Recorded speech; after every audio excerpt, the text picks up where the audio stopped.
Warning! The Stone Age Gamer podcast includes a lot of bad language.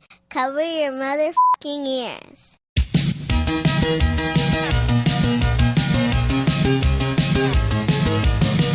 Good evening and welcome to the Stone Age Gamer podcast. I'm Kris Randazzo and joining me tonight is fascinating costume design Dan Ryan. Okay, musclehead. And the information superhighway, Dean DeFalco. Oh, the ISH. God. Just call me the internet, baby. I'm everywhere.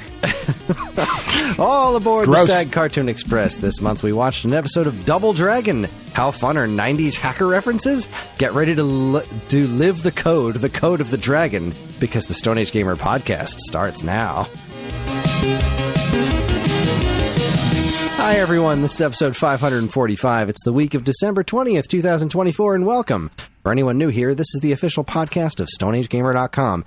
Dan and I talk every week about what's happening in the world of video games from a retro gamer's perspective, as well as whatever the hell is going on in our lives, and every now and then Dean shows up. Speaking of which, how y'all doing? Dan? Yeah? How you doing? I mean, not great. Oh. If we're being honest. Oh. It's been... Yeah, it's... this week has sucked. It's not been terribly fun this week. I was feeling, like, pretty okay right after the infusion last week. You know, and we did the podcast and all of that was good. And this week I've been...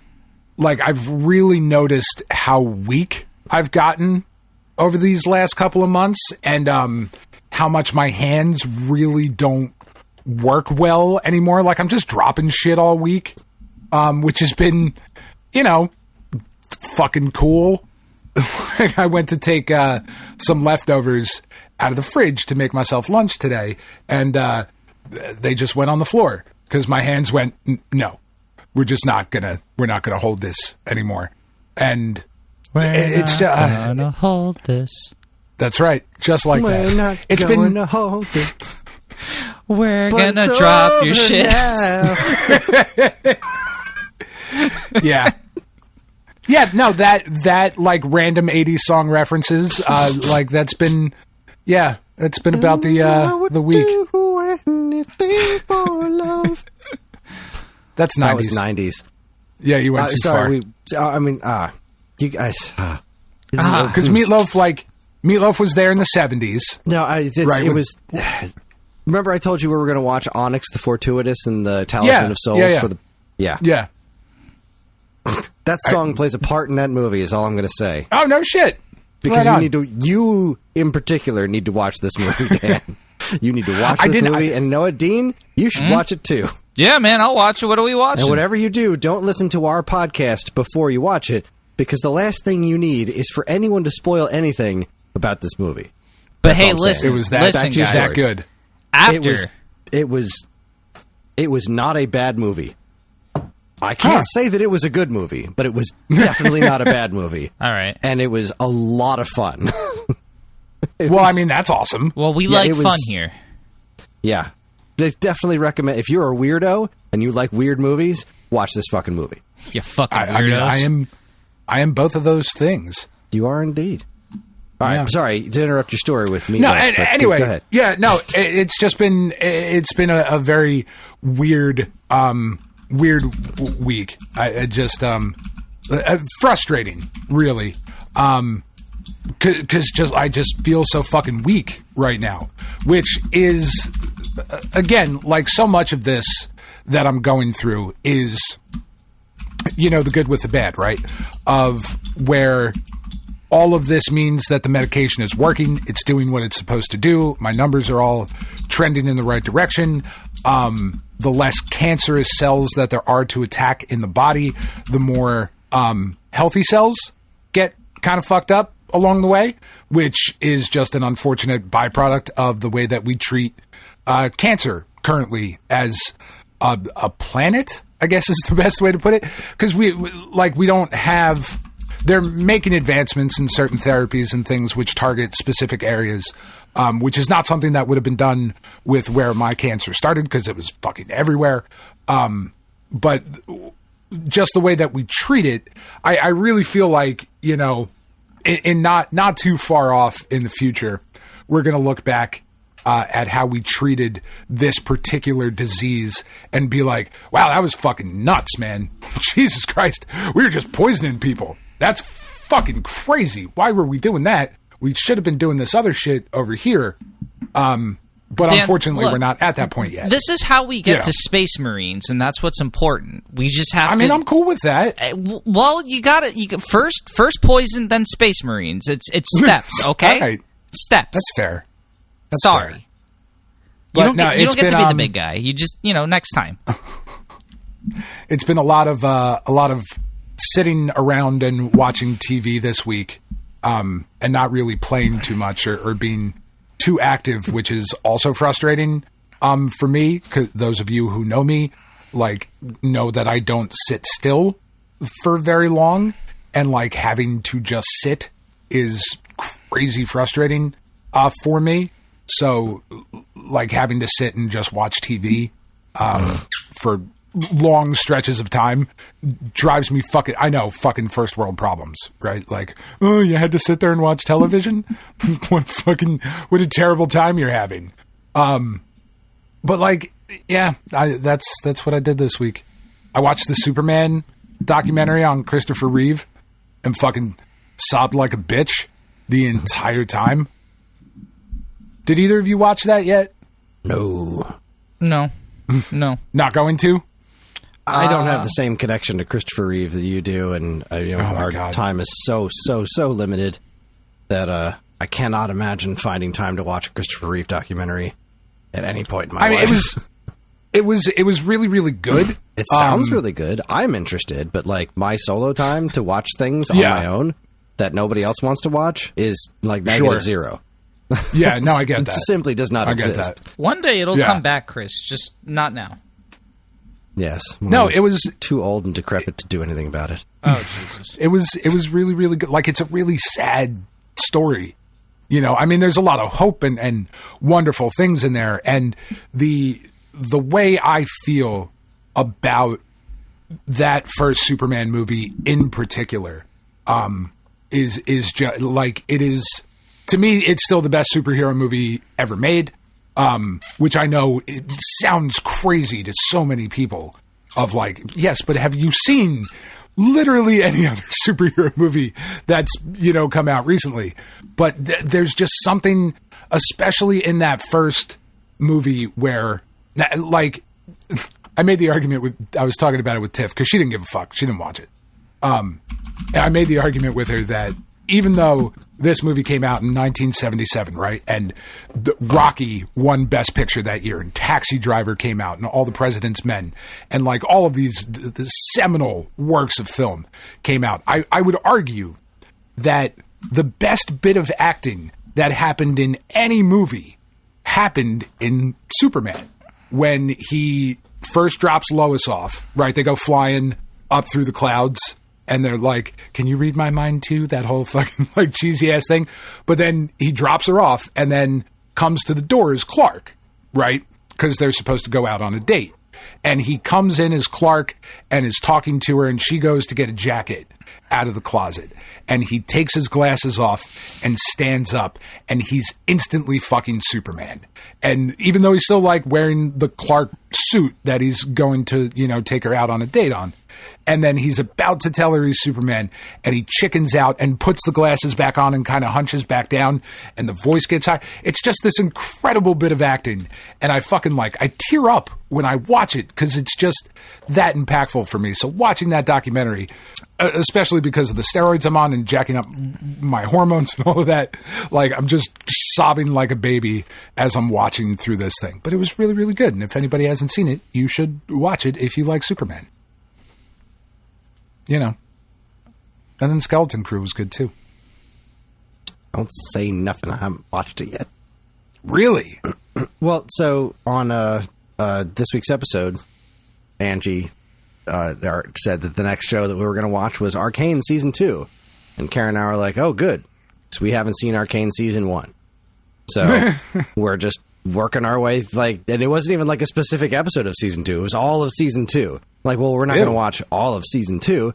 And like she said, okay, well then I guess just get through as much as you can. Like, well, we're not going to half-ass this shit. So we've been, with all of our time together to watch television, have just been watching Arcane, and we're part of the way through season 2 so far. But we've. Is it any good?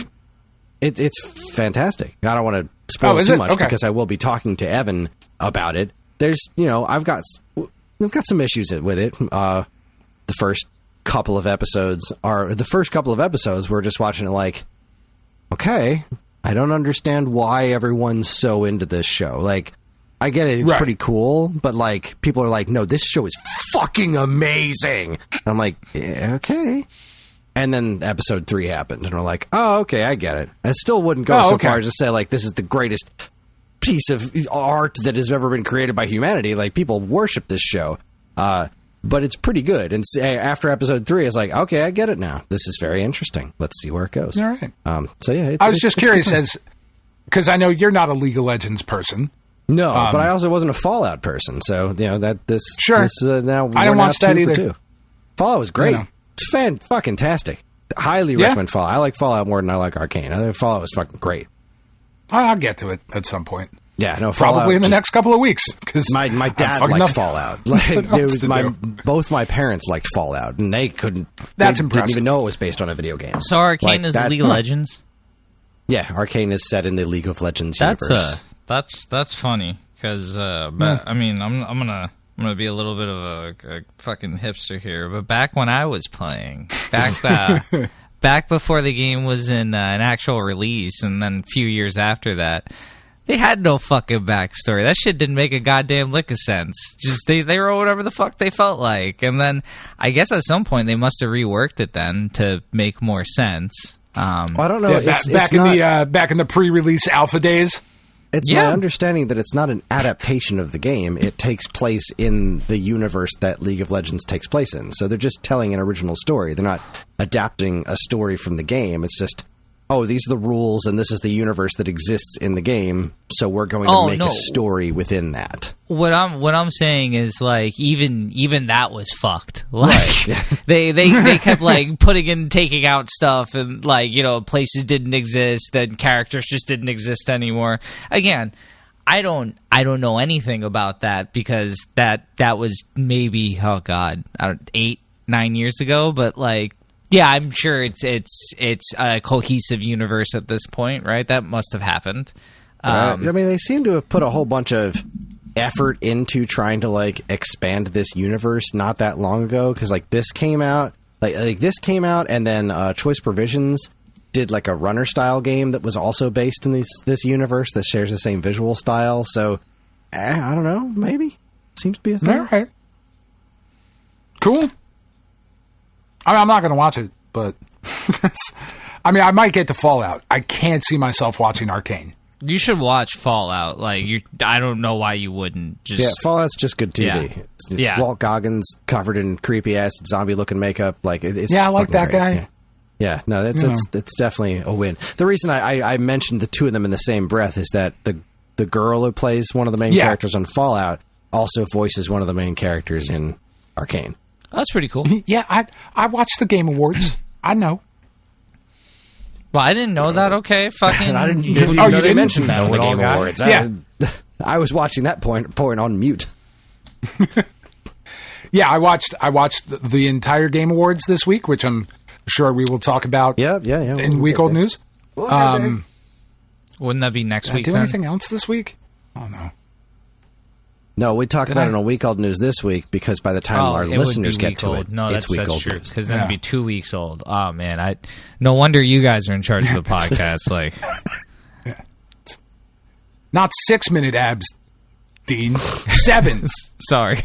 It's not 2 week old news, Dean. It's week old news. Like me just fucking this up. Sorry, my bad. Jesus. Yeah. Anyway, so that's where I'm at. Frustrating week. I am excited for this weekend, though, which I suppose this is week old news, too.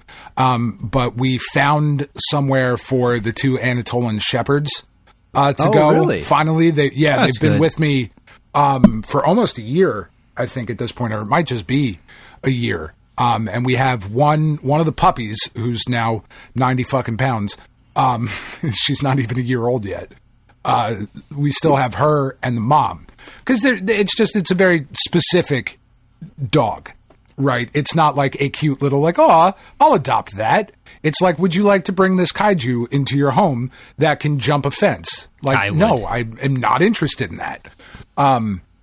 So we found a place for them to go. So Tiff and I, she took off of work.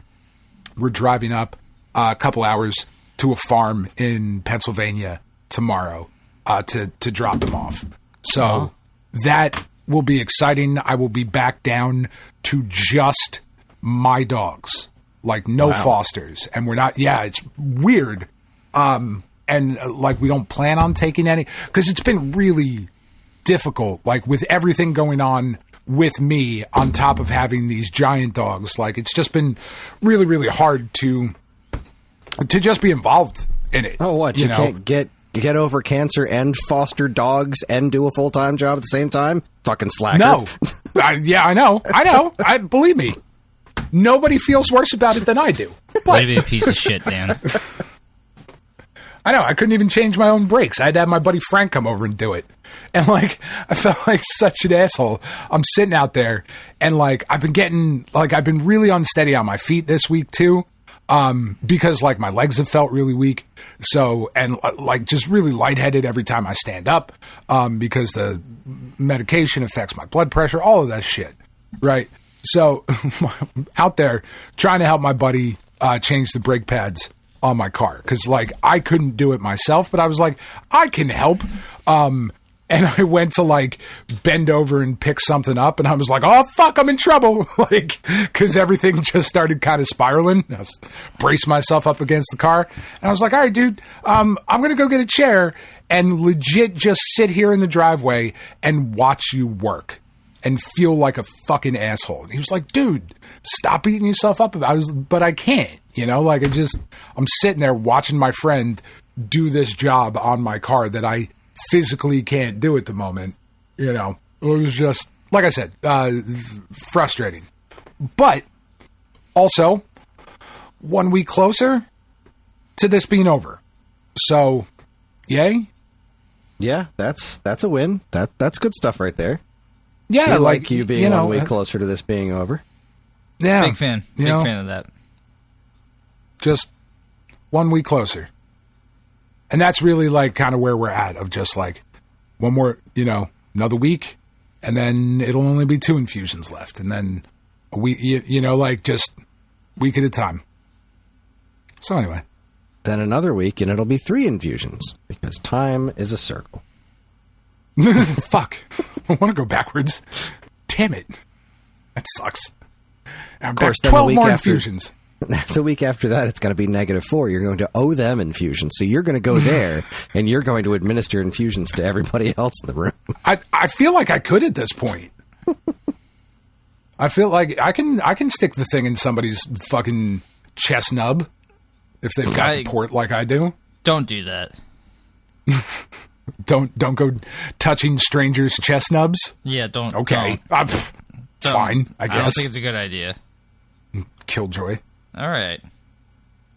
Fucking ruin it. Wow. It's fine. All right.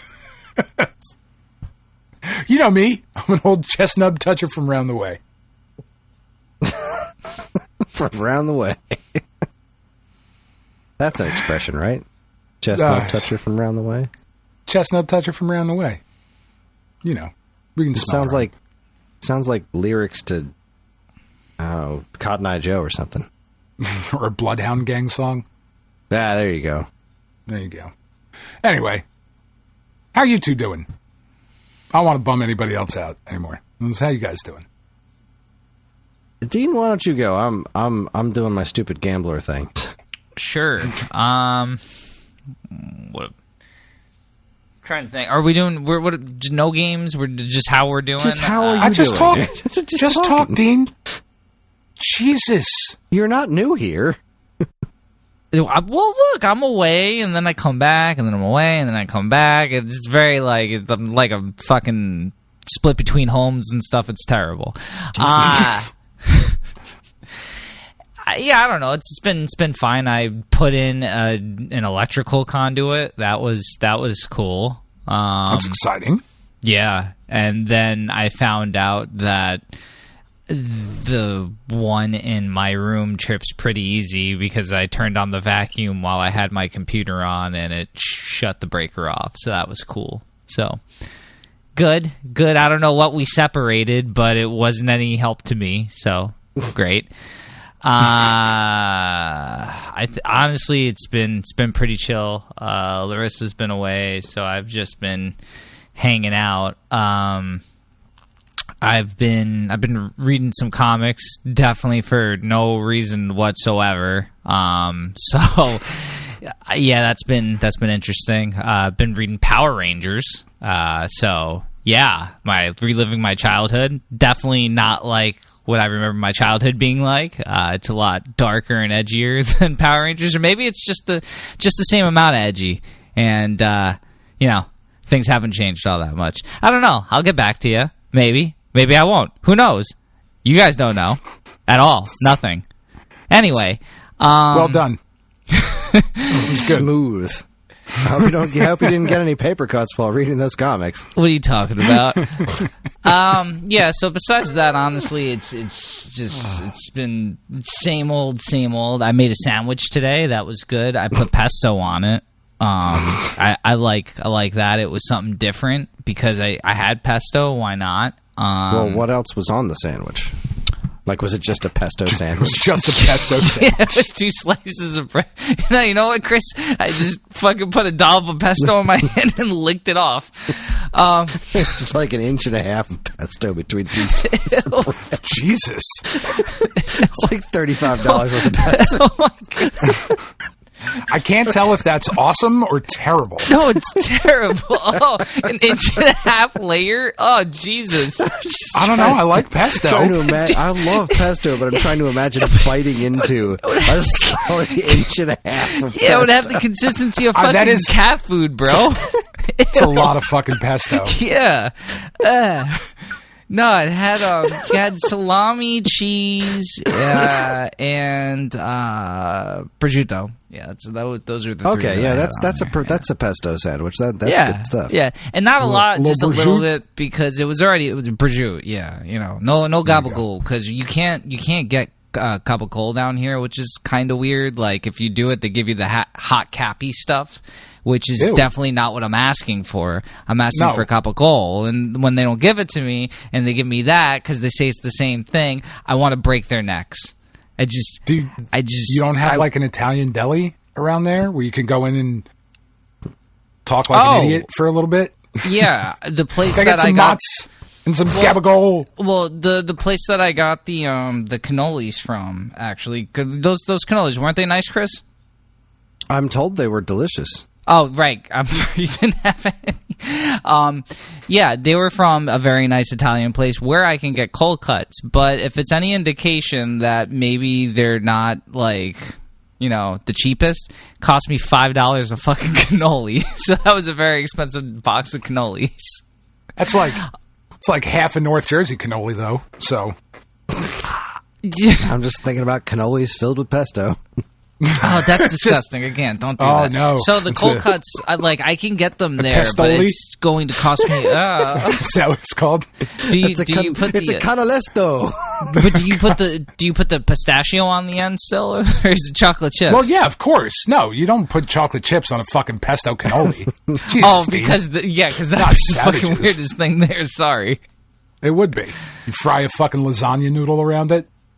Delicious. Ugh, God. That's real Italian eating right there. Wrap it in gabagool. Good to go. Wrap it in some gabagool. Actually, bread it, deep fry it, salt. If you wrap it in gabagool, I might do it. I might eat it. It might happen. What was I saying? I don't know. Just thinking about pestolis now. Don't eat stumbled that. Upon something brilliant. No, that's cursed food. If someone makes that, Satan's going to come up and, it's I would bad. be shocked and amazed if you tried to do a Google search for cannoli filled with pesto and didn't find a picture of one. You know what? Challenge accepted. Kris, fucking how was find your how's your week? Oh, my week. This has been a very weird and interesting week. Trying to think of where to begin on this, because again, I don't really want to bring everybody down, but I guess it does kind of sort of have a happy-ish ending, so maybe it's not really bringing everybody down. This was Tuesday in particular was was a real hard day for me. Like, y'all know that I've started going to the gym, and that has been we've joked around a bit about how that's a difficult thing to do and all that, but it is legitimately a very difficult thing for me. Not the physical aspect of it, not going there and actually exercising. Like, yes, actual exercise is difficult for somebody who's out of shape, but I'm not as horribly out of shape as I pretend I am. You know, I do get exercise on a regular basis, but needing to do better means that I have convinced myself to go to the gym, which is good for me. The problem is that I have what can only be expressed as debilitating body image issues, I guess. Sure. I have never been very comfortable with the way that I look, especially around other people. Over the summer, I went to a pool party at a friend's house where it took like every ounce of muster in me to take my shirt off and get in the pool because it made the kids happy, and I was utterly mortified to be around strangers because it was only like 2 people I knew at this party, and then a bunch of other strangers and a bunch of kids, and the kids don't care. They were having a good time, so I was in the pool and I was having fun, and I just kind of forgot about it. But getting to that point was extraordinarily difficult. So going to a gym where there's people exercising that are way more fit than I has been a challenge. So I've really only been at this for about 2 weeks, and it's been going more or less okay. I go there and I try and just get over myself as quickly as possible, and then I get on some sort of equipment and face the wall and just kind of live in my own headspace as much as possible and don't look around. And then I do the thing, and I have a friend who's there. My friend Erica goes to the gym too, and that I thought was going to scare me at first because she looks like she belongs in a gym, and I very much do not. But it's actually turned out to be a bit of a comfort to see her there, and she doesn't even notice when I come in the room, actually, which is somehow it works out better for me. Like, just knowing that somebody is there who is not judging me has been, I guess, mentally nice, even if it is all in my head, because who knows? Maybe she is judging me. I don't know. I'm not inside of her head.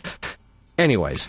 It is very doubtful that your friend is sitting there going, oh, look at this piece of shit. Look at this fat sack of shit. Trying his best. Fatty McButterpants hitting the weights. Here he goes. Fatty McButtertits over here is fucking... That was an improvement. McButtertits. Using the fucking machine all wrong. He's got his fucking feet up on the pull-down bars like a jackwagon. Just Kris fucking asshole. Would it be better if when you go to the gym, you call me and I just say mean shit to you for a while? I mean, that'll get you out of it. Just give me a t-shirt that says fat. Just fucking own it at that point. Anyway, sorry. Oh, for fuck's sake. So, yeah, this is it's been an interesting experience, but I'm trying to settle into a groove of figuring out what to do to actually maximize my time there. I'm getting up earlier to go do it because there's simply no other time in my day that I can subtract anything from and not completely lose my sanity or be spending time away from my kids or whatever. I'm just trying to make this work, so I'm going super early in the morning.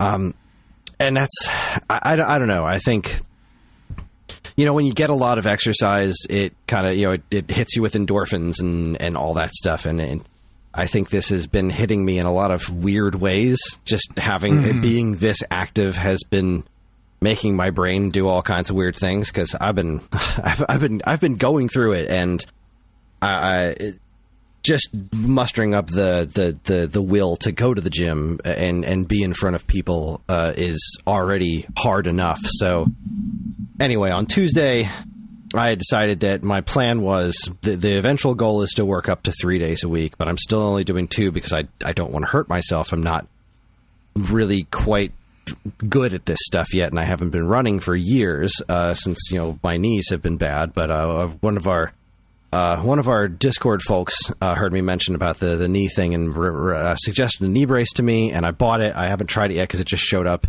after I went to the gym yesterday, but that's neither here nor there. Tuesday morning, I went to the gym, and my mission was to try the machines instead, because every time I've been gone, I've just been doing elliptical, exercise bike, or running. And I was like, all right, it's time to start figuring out some strength training things. And I think part of it must have been just what I was wearing. I was wearing this ratty old Nintendo 64 t-shirt that just it wasn't flattering. Not that I think any clothes are particularly flattering on me, but this seemed particularly unflattering. And I did one machine, and it worked out pretty well after I finally figured out how to use it. And then I wanted to do something with my arms. So I went over and I sat down on this machine, and I figured out how to adjust the weights and got myself ready to do it. And as I sat down, it was facing this mirror. So not only am I looking directly at myself, but also then there's between me and the mirror was this other like rope machine or whatever that these other two like extraordinarily fit guys were like tag team working on. And so I'm sitting here like just struggling to lift what I can only assume most of the people in that building would consider to be a hilariously small amount of weight. And I'm struggling. I'm making myself do it, but it's not easy. And I'm doing it looking directly at myself in the mirror, looking terrible in front of these guys that are just extraordinarily good looking. And I wanted to quit. Like, with every fiber of my being, I wanted to quit. I finished the rest of my time. I finished that machine, and I went and I did another one, and I tried to just pretend that everything was fine. And I came home, and I was a fucking wreck for like hours. I talked to a couple of friends about it. I talked to Mike about it, and I wound up talking to Erica about it at Pickup because she's my gym buddy, and they talked me through it. Just not to pay attention to everyone else, not to hold myself to any kind of standard. It's hard. It's not as easy as flicking that switch and being like, yeah, I know I shouldn't pay attention to what everybody else thinks, but I do. I was sitting in there, and you had mentioned, not wanting to be a burden on anybody. That's one of your things. That's also one of my things. In particular, I don't want to be a visual burden. I don't want to ever be somewhere where people are there looking at me just saying, why are you here? Like, what are you doing in my space? You are making this worse. And that's what I felt like. I felt like I was being looked at like, why are you here? What are you doing here? And it was such a horrid feeling. And it was a hell of a thing to get through at the start of the day. And, I eventually did, and I had a pretty good run, a pretty good go of it on Thursday, and my friends had been helpful. But I guess just the whole point of it was that it just really threw a major wrench in my week, and also, if there's anybody listening that is trying to do something similar, just don't give up, because if I can do it, you can do it, because I'm not great. But I was able to make it through, and I really appreciate my friends who have helped me talk me through some of this stuff. And body issues and self-esteem issues suck ass, but it was a fucking week, man. Like after that, it was just trying to convince myself to keep my shit together and go and keep doing it and keep doing my exercises at home and just keep trying. And I don't know, that was pretty rambly, but that was my week. But that's like, it's all you can do. And like, it's so easy to sit here and be like, well, just fucking ignore him. But like, yeah, like nobody was actually looking at me. No. I felt like they were looking at me. Like it was all in my fucking head. Like, I can't turn that off. I can't ignore my own head. No, like similarly, like, and I don't like. Tiff had her office Christmas party today, and they were like, is Dan coming? And I was like, absolutely fucking not. I'm not. One, I shouldn't be around a ton of people right now, and like all your diseases and shit.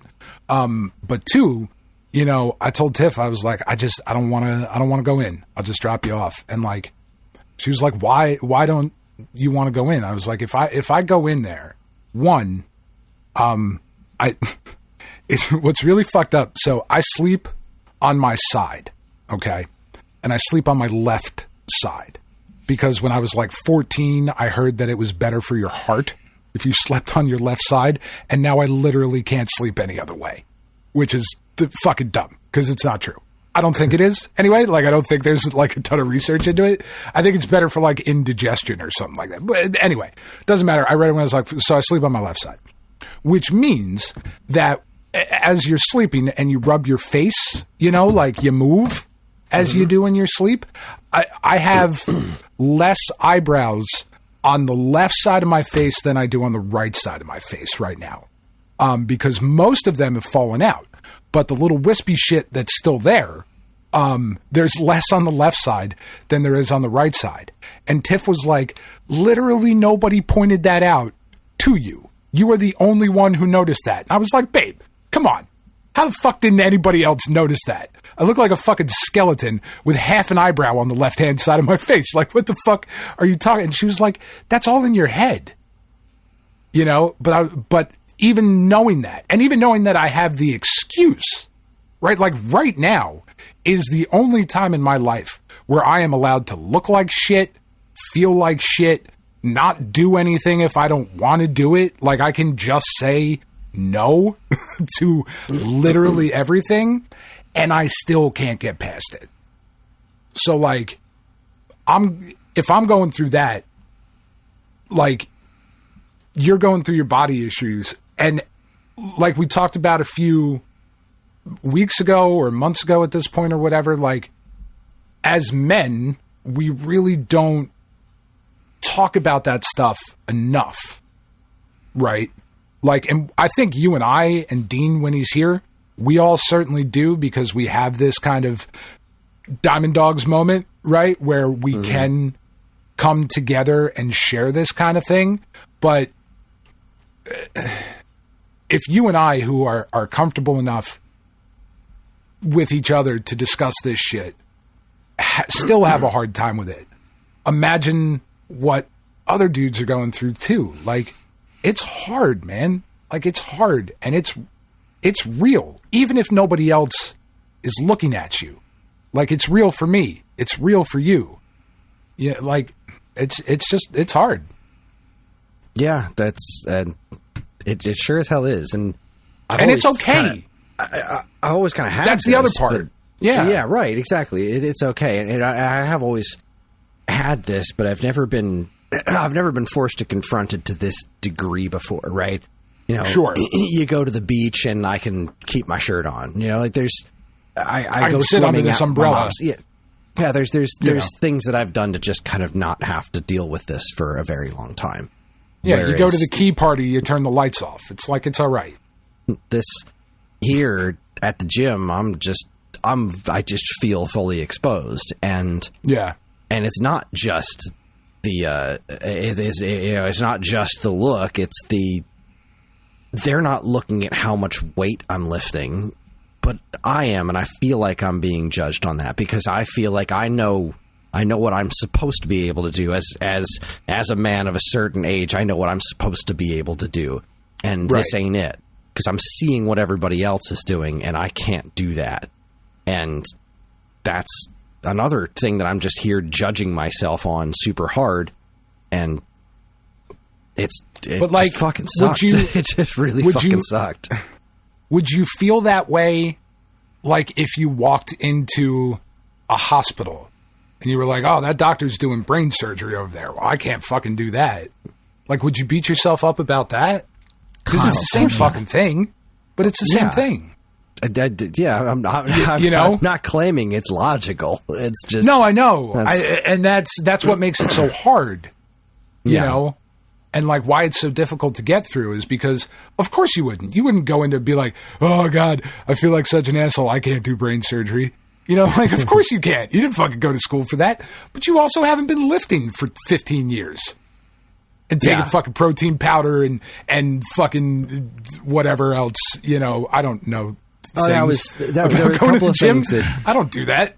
Couple of things that my friends told me that were that helped me a bunch. The first one was when Erica told me, don't even think about them because there's a pretty good chance they're all on steroids. They're not natty, bro. Yeah. I was like, what? She's like, you would be surprised how many people in gyms are on all kinds of drugs. So don't even worry about that. It's like, okay. And then Mike had also told me that, you know, I'm paying the same money everybody else is. I got exactly the same right to be there that they do. Because damn right you do. You know, it's not like they charge different amounts for, you know, how fat your ass is. It's just, hold on, come here. Get the measuring tape. Bruno, we got a chubby one. There's a $15 a month surcharge for fitting that fat white ass through the doors. That's right. I'm very thankful for my friends. I really wanted there to be a SAG podcast on Tuesday night, basically. But it was, you know, besides that, just this other shit thing that happened right afterwards, like the next day. The windows in my house are shit. Like, I am fully aware there's not a single window in this house that does not actively need to be replaced. Like, sure, our windows, like drafty and all. Drafty, they're garbage windows, and some of them I can tell are starting to cause some damage to the area around them. I know this is the next thing I need to tackle on my house. I'm fully aware of it, and we're still recovering from the fucking bathroom because, like I said, I wasn't making that shit up. It's going to take years to recover from the ass fucking that was that bathroom. And here we are years later, and we are still recovering from it. We're just about out the other end. But, you know, when Dick Nuts McGillicuddy takes over the country and closes the FAA and Karen no longer has a job, then, well, what are we going to do? We've got to be prepared for a lot of fuckery over the next couple of years. So, that's right. Making some and sort $98,000 was a lot for a bathroom. You shouldn't have spent that much. I shouldn't have spent that much. God, you should have asked me. I wish you weren't. I wish you weren't as close as you are on the amount of money that bathroom actually cost. Fucking Christ. Because you still haven't told me how much it cost. I have actively blocked it out of my memory, but I know it cleaned us out every cent we had. All of our savings, all of our credit cards, everything. It was fucking terrible. One of the most insane things in our relationship is that you are comfortable docking with me, and you won't tell me how much this fucking bathroom cost. I don't remember, and I'm not going to go through the bills to do the fucking math again. That's insane. To be fair, you're comfortable docking with everyone. That is, you are very much like, it's uncut. Look, it goes over. It's fine. So a few weeks, over the last several years since I've lived in this house, Anderson Windows has been knocking on my door, basically just utterly salivating at the opportunity to take our money and put new windows in our house. Like, they knock on the door, they send us flyers, they call, and it doesn't matter how many times I say stop, they never stop pestering me about getting new windows. Do they sit outside and be like, this is shit. Look at it. Look at this garbage. We need your money. We need you to spend lots of money on new They windows. airdrop flyers specifically over your house. This fucking window, we're going to the gym. I would call it Fatty McButtertits. Piece of shit window. So I've personally made the executive decision that when we do our windows, because we're going to need to start working on that soon. Like I said, there's some of them that are starting to cause problems, and it's one of those things like the bathroom that if we don't take care of it soon, it will get worse. Like if we had taken care of the bathroom a year prior, it probably wouldn't have been as bad as it was. But there's a whole other story attached to that. Regardless, I know the windows are next. So about 2 weeks ago, this window company, Victory, had knocked on our door. And it was this kid, I think his name was Sean, and he was very nice. And he said they just wanted to give us a quote. And I'm like, look, here's the deal. I can't afford anything, right? You want to give me a quote? That's great. But, like, no matter what, we are not capable of making a sale right now. So there's no... I'm buying shit. There is no situation where we're able to make a sale right now. You're going to get a sale out of us right now. It's just not possible. And he was like, nah, that's cool. Like, the quotes are good for a couple of years. So, like, if things go as bad as you think they're going to be, this quote is good for a couple of years. Like, you can hold us to this price and we'll be able to do this for this price. Like, all right, cool. This seems on the level. Sure. Send somebody out and we'll have the conversation. It'll be great. And so they finally came out, and there were these two guys, and they were pretty cool. This one guy in particular was just absolutely bug nuts for the basement. He was like, he saw the books in the living room, and then I told him what I'd do. And he was, when we came down to the basement, because the basement's got windows that needed to be looked at, and he was just like, just dumbfounded by all this. Like, the one guy who wasn't all into this stuff, he mentioned he got started on Atari. He was like, I had an Atari, but it wasn't an Atari. It was like the Sears one. I was like, please hold. So I walked in the closet, grabbed my Sears Telegame. It was like, oh, that's it. That's the one. So that was fun. And they were nice guys. They went through the house and they explained, they basically put words to what I already knew. Like, okay, this, like, I know this window is shit. Now I know why this window is shit. Like, some of it's obvious. Some of it's stuff that I'd never even seen before because they, got up on the ladder and looked at the windows from the outside. And big surprise, the previous owners of the house. Remember the thing I told you about the chimney? Where they're like slapping tar in between the chimney and the house because the chimney was pulling away from the house. Like, this is fine. They basically did that to one of the windows.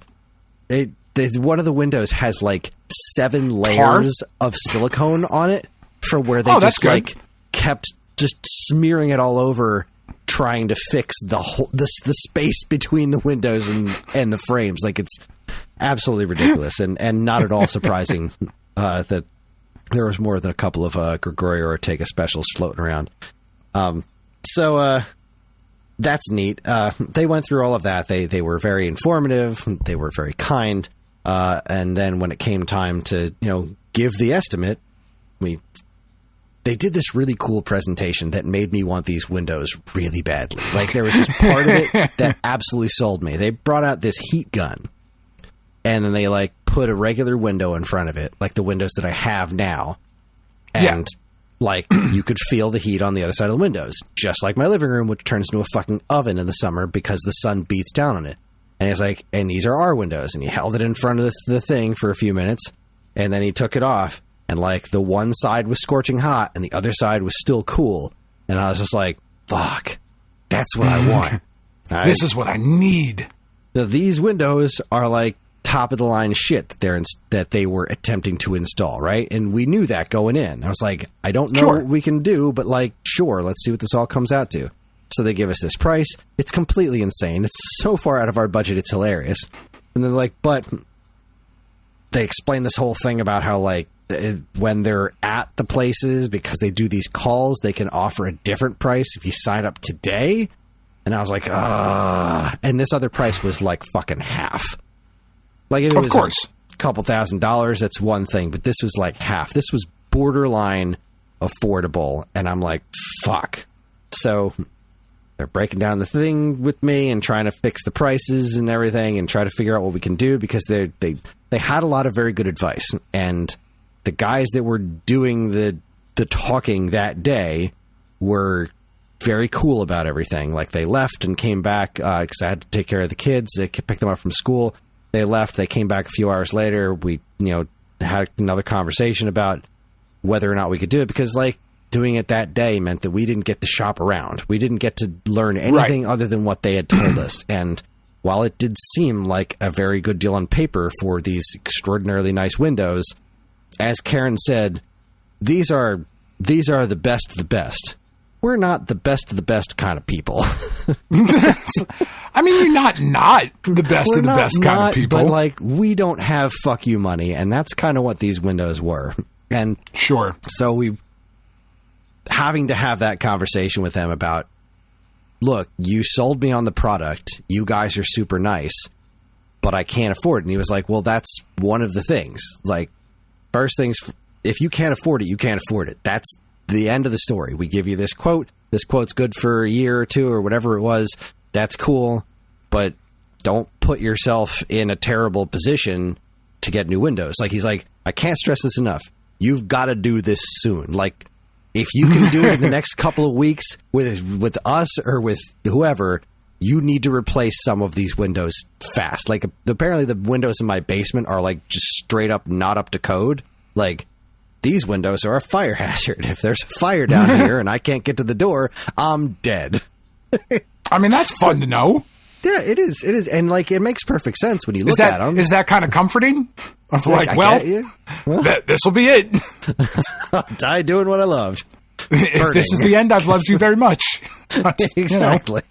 So, like, I don't hold it against them. But they, the company contacted me afterwards and asked if I had any feedback, and I had to be honest with him, because after a day of thinking about it, I was like, the kid who showed up at the door, I told him there was absolutely no way that I was going to be able to afford to buy anything right there. Like, I told him that under no circumstance could we even pretend to afford something. And then the people who called on the phone to, like, confirm the appointment, I told them the same thing. I was like, just want to make sure y'all know, I'm just here for a quote. I cannot afford to do anything. Like, we are fucking razor's edge right here, right? We're teetering on the brink. If one thing goes too poorly, we're fucked. Like, I can't afford to make any sort of purchase. And as long as you know that going in, we're cool. Those people I was actually kind of pissed at, because then these guys show up, and now this is literally their job. If they didn't come out here and do the whole thing with saying, this is the price for today, then they wouldn't be doing their jobs. That's literally what they're paid to do. So I'm not holding it against them. I am kind of pissed at the company for sending them in the first place, because it made me feel poor. Yeah. Which is not a great feeling. It's not a great feeling. And it's, again, I don't hold it against the people that were here, the two guys that were here. Again, they were nice and they were extremely understanding. They didn't leave mad. I'm sure they were upset that they didn't make a sale. But at the same token, like, they didn't show that. They didn't take it out on me in any way, shape, or form. And they weren't trying to pressure me with anything other than the information that this price is only good for today. They weren't trying to be shysty about pushing that information on me. They were very frank about that information, if that makes any sense.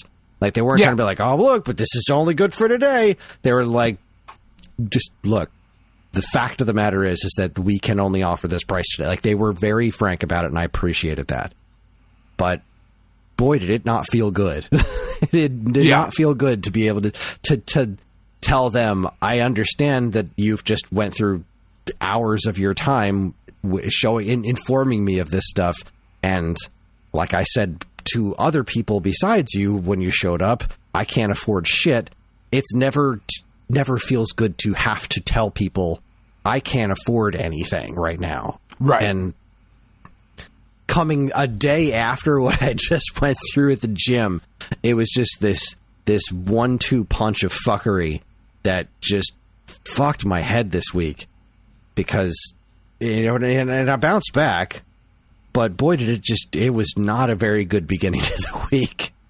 And I've been physically and mentally exhausted ever since, because like I said, I'm getting up at 5 to go to the gym, which is an hour earlier than I usually get up. And I'm still not adjusting to that sleep schedule of getting to bed on time to make sure that I'm rested enough to get to the gym. So I'm like completely dead by the middle of the day when I'm trying to get work done. And just coming off of last week's insanity of the, prepping for finishing off Black Friday, prepping for the holiday sale. Like, work's been busy, life's been busy, the house is not as clean as I want it to be, and I'm feeling so overwhelmed and behind on all kinds of stuff. And then to have these two things just hit me back to back was brutalizing, and it was a fucking hard week. This is all it fucking sucks, man. It fucking sucks.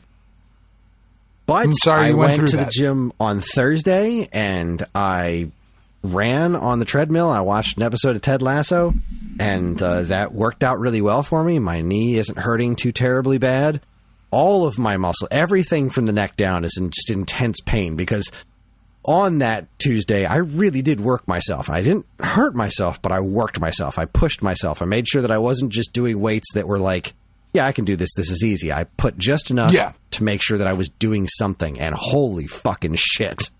I definitely used muscles that I'm not used to using, and I have been in a lot of pain this week, which, it's not something you tell somebody who is going through fucking chemo or whatever, but at the same time, just because your shit sucks more doesn't mean my shit doesn't suck, and that's one of those things that rolls through my head. So it's been a week. And that fucking sucks, man. And it's over now. It's over now. I'm here, and we had the Game Awards last night, and I watched a ridiculous movie called Onyx the Fortuitous and the Talisman of Souls, and it's been fun. And I have my vacation days planned. I'm going to be off for a decent chunk of time starting next Friday. Which is lovely. I'm off next Friday through the end of the year, which is like a week and change because the way weekends work out, which is wonderful. Like, the timing of my vacation days is working out really well. And I don't have a crazy difficult week ahead of me. I'm just finishing up a few extra things. I just finished editing the Christmas mix, the holiday mixtape for Turning Tracks, which I thought came out really well.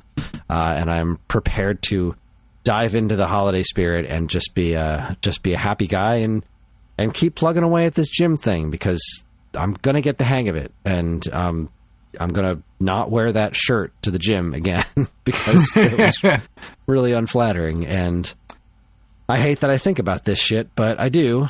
So, but what's going to be awesome is when you do wear that shirt to the gym. Yeah. If I get to the point where what's the nickname again? It's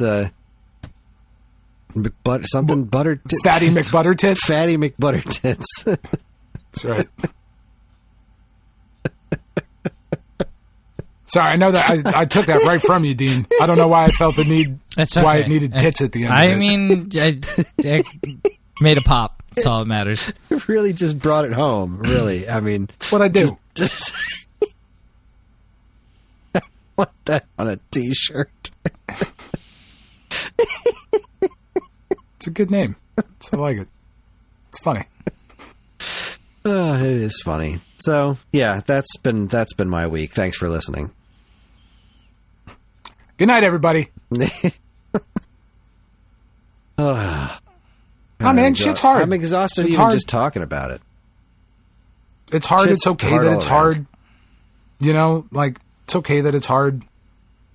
The important thing is actually being honest and acknowledging it and being like, all right, so this is what's fucking going on, and I'm going to get through it.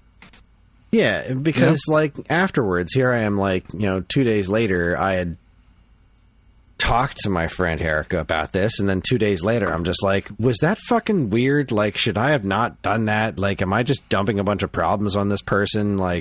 And now I'm overanalyzing everything that I'm saying because that's me. I'm just, I am from the department of overthinking everything I ever say out loud. This is what I do. And it's just doesn't slow down. But,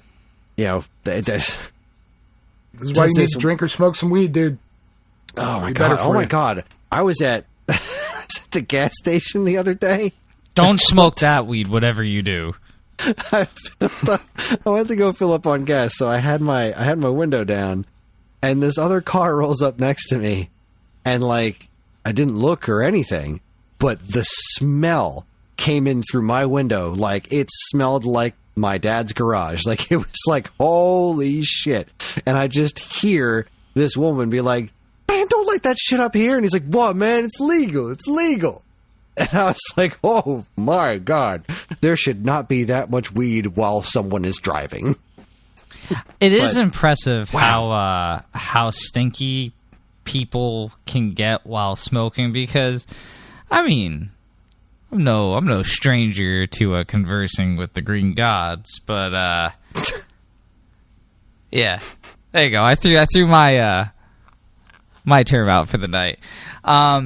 But yeah, I mean, I've never had that bad of a stench. Mind you, I can walk like past someone and like it just reeks, and I'm like, I don't get it. I think perhaps it has to do with how it is smoked a lot of the time. I think when people smoke blunts or joints, they use papers that make the smell a little more effervescent. Like, I'm at a gas station, right? There's gas pumps. It's not a good idea to be smoking at a gas station. That's a terrible fucking idea.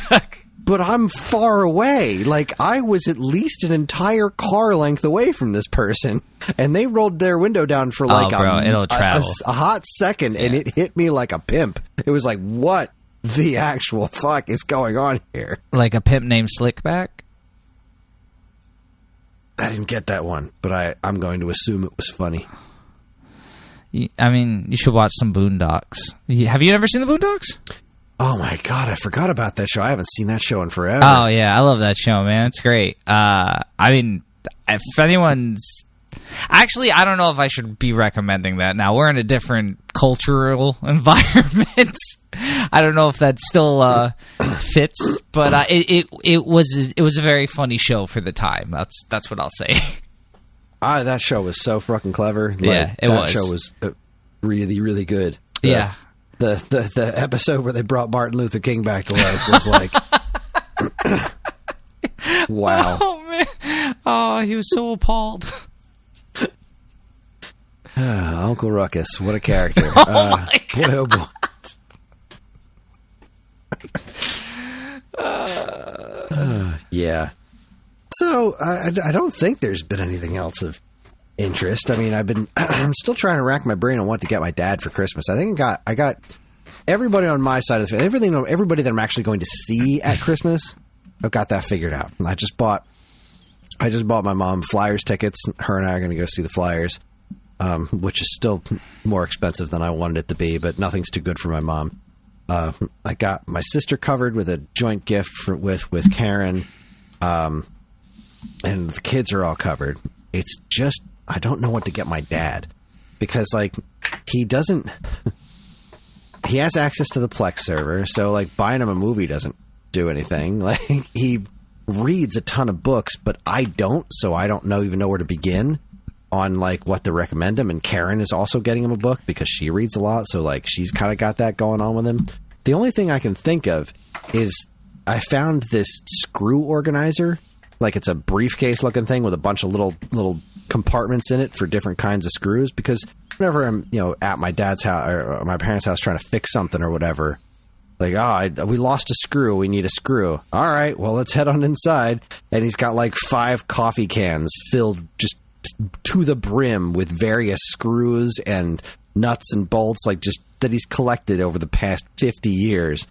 Just you can't find anything. You just like go in there and dump it out and root through and see if you can find something that's even vaguely what you're looking for. It's like, what if I get him a screw organizer? Then that would help. And then of course it was like, okay, but then who's organizing the screws? It's probably going to be me. That doesn't sound like a good gift for me. There is the gift that there keeps is on a giving. product though that it's like, it's a screw organizer, but it also has a little like lip up at the top and you literally roll the screw down it, and it will fall into the correct thing. Ooh. Send me a link to that shit. I will try to find it. Because that sounds neat. Oh, all right. So let's talk about video games. Enough of this heavy nonsense. Let's talk about video games. No. Okay, fine. So I did actually try to play a little bit this week. Marvel Rivals. Okay. The free-to-play hero shooter. Yep. It's really fucking fun. So I've heard. Mike was really enjoying it. He was really fond of it. Yeah, like I was running around as fucking Squirrel Girl and like shooting my slingshot at people and chucking squirrels, and it was fucking fun, man. Just having a shockingly good time. I'm sure it's fine. But I can't. Like, you haven't played it yet, Dean? That actually surprises me. I'm disappointed now. I don't play stuff like that. I forgot you're better than us. They're all the same. They're all the same. Dude, if you played Overwatch, you've played Team Fortress, I've put like thousands of hours into Team Fortress. I kind of got the gist of it back then. I played a couple hundred hours of Overwatch. I'm good with Marvel Rivals, but I'm happy that one exists for people who want to step foot into that arena and want to do it in a way that Marvel presents. Yeah. What's kind of interesting about it, because I didn't play a ton of Overwatch. Like, I played a little bit. My kids were actually more into Overwatch. Like the first one. They didn't really care too much for Overwatch 2. There's a lot more melee combat in Rivals. Like, they're just characters that are just, like, melee focused. You know, and they have ranged attacks and whatnot. But I just found that kind of interesting. Like, that's not really a thing in the hero shooter genre. Unless I am mistaken, and it is in a bunch of these other ones that I've never played. I didn't think it was. I mean, I'm sure there is. I can't think of one off the top of my head. Well, isn't what's his face from Overwatch, the big Reinhardt guy? Isn't he all melee? I don't know. Yeah. Okay. So I'm like almost certain. And again, it's been a while. Pretty sure Reinhardt is all melee. He has like a big hammer, and then like he can charge forward to like close gaps and stuff. And again, that's not taking anything away from, you know, Marvel Rivals. I saw some really cool stuff where you can do like these kind of combo powers, and even though they're sort of situational, that's kind of cool. Like they're neat. Like, and it's I'm sure as the game progresses, there will be more people that use that in like a very cool meta sort of way. It's just the game hasn't been out long enough. You know, it's the same thing when like Dota 2 came out. No one knew how to use any of those characters, and then I don't know, a year or two later, they did the International, their big championship, and like completely changed the meta because people are watching what the pros are doing for the first time ever. So, you know, Marvel Rivals will have its same thing and blow everyone else's minds. I can't imagine it going belly up because it has the power of Disney behind them. So, well, it certainly will get a longer lifespan than other hero shooters. For sure. You know, like there was a couple that they talked about on the Game Awards and shit. Like that one Frag Punk looks kind of cool where like you crush the cards and get like buffs and nerfs and shit. Like that looks kind of cool, but that's not going to last as long as Rivals, I wouldn't think. Because it doesn't, you're right, like it doesn't have that Marvel license behind it. And I don't know, it's kind of cool the different characters that they included, I thought were like, I find pretty refreshing. Of like Iron Fist is in here and fucking Squirrel Girl. I heard Jeff's in it. Jeff is in it. Good. I am horrible with Jeff. Like you would think it might be an advantage because you're a much smaller target. I could not get that to work at all. Like the best I've done so far was Squirrel Girl and Moon Knight, who's pretty fun to use. So like now Evan has to download Marvel Rivals so he can buy all the Moon Knight skins and play as Moon Knight. But yeah, like it was pretty fucking cool. Cool, man. I was surprised. Yeah. And that's really about it. Because I can't hold things. So it makes holding a controller rather difficult. I imagine it does. I remember Maybe next week. When was it? Uncharted 3 came out, and it showed up out my doorstep 2 days after I got hand surgery. That fucking sucked. Oh that shit! Fucking sucked. I literally could not get my hand around a controller. It wouldn't physically do it without excruciating pain. So I'm just looking at my sealed copy of Uncharted 3 being like, man, fuck this shit. I'm excited to play that game. God damn it. It's terrible. A really good game. You should play it. I mean to get around to it. Those Naughty Dog guys. They know what they're doing. Yeah, they make some interesting games. They do. Yeah. That's all I got. What about you, Dean?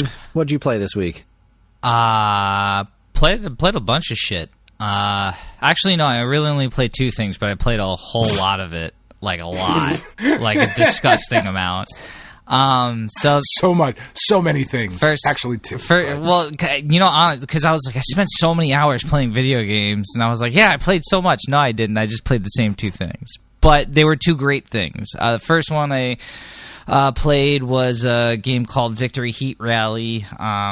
If you guys like Ridge Racer, you like Cruisin', Outrun, trying to think of them, Mario Kart, Crash Team Racing, stuff like that, where it's kind of heavy drifting to get through the turns, you'll like this game. It's got a really cool aesthetic to it. It's kind of part anime, part previous video games that I just mentioned.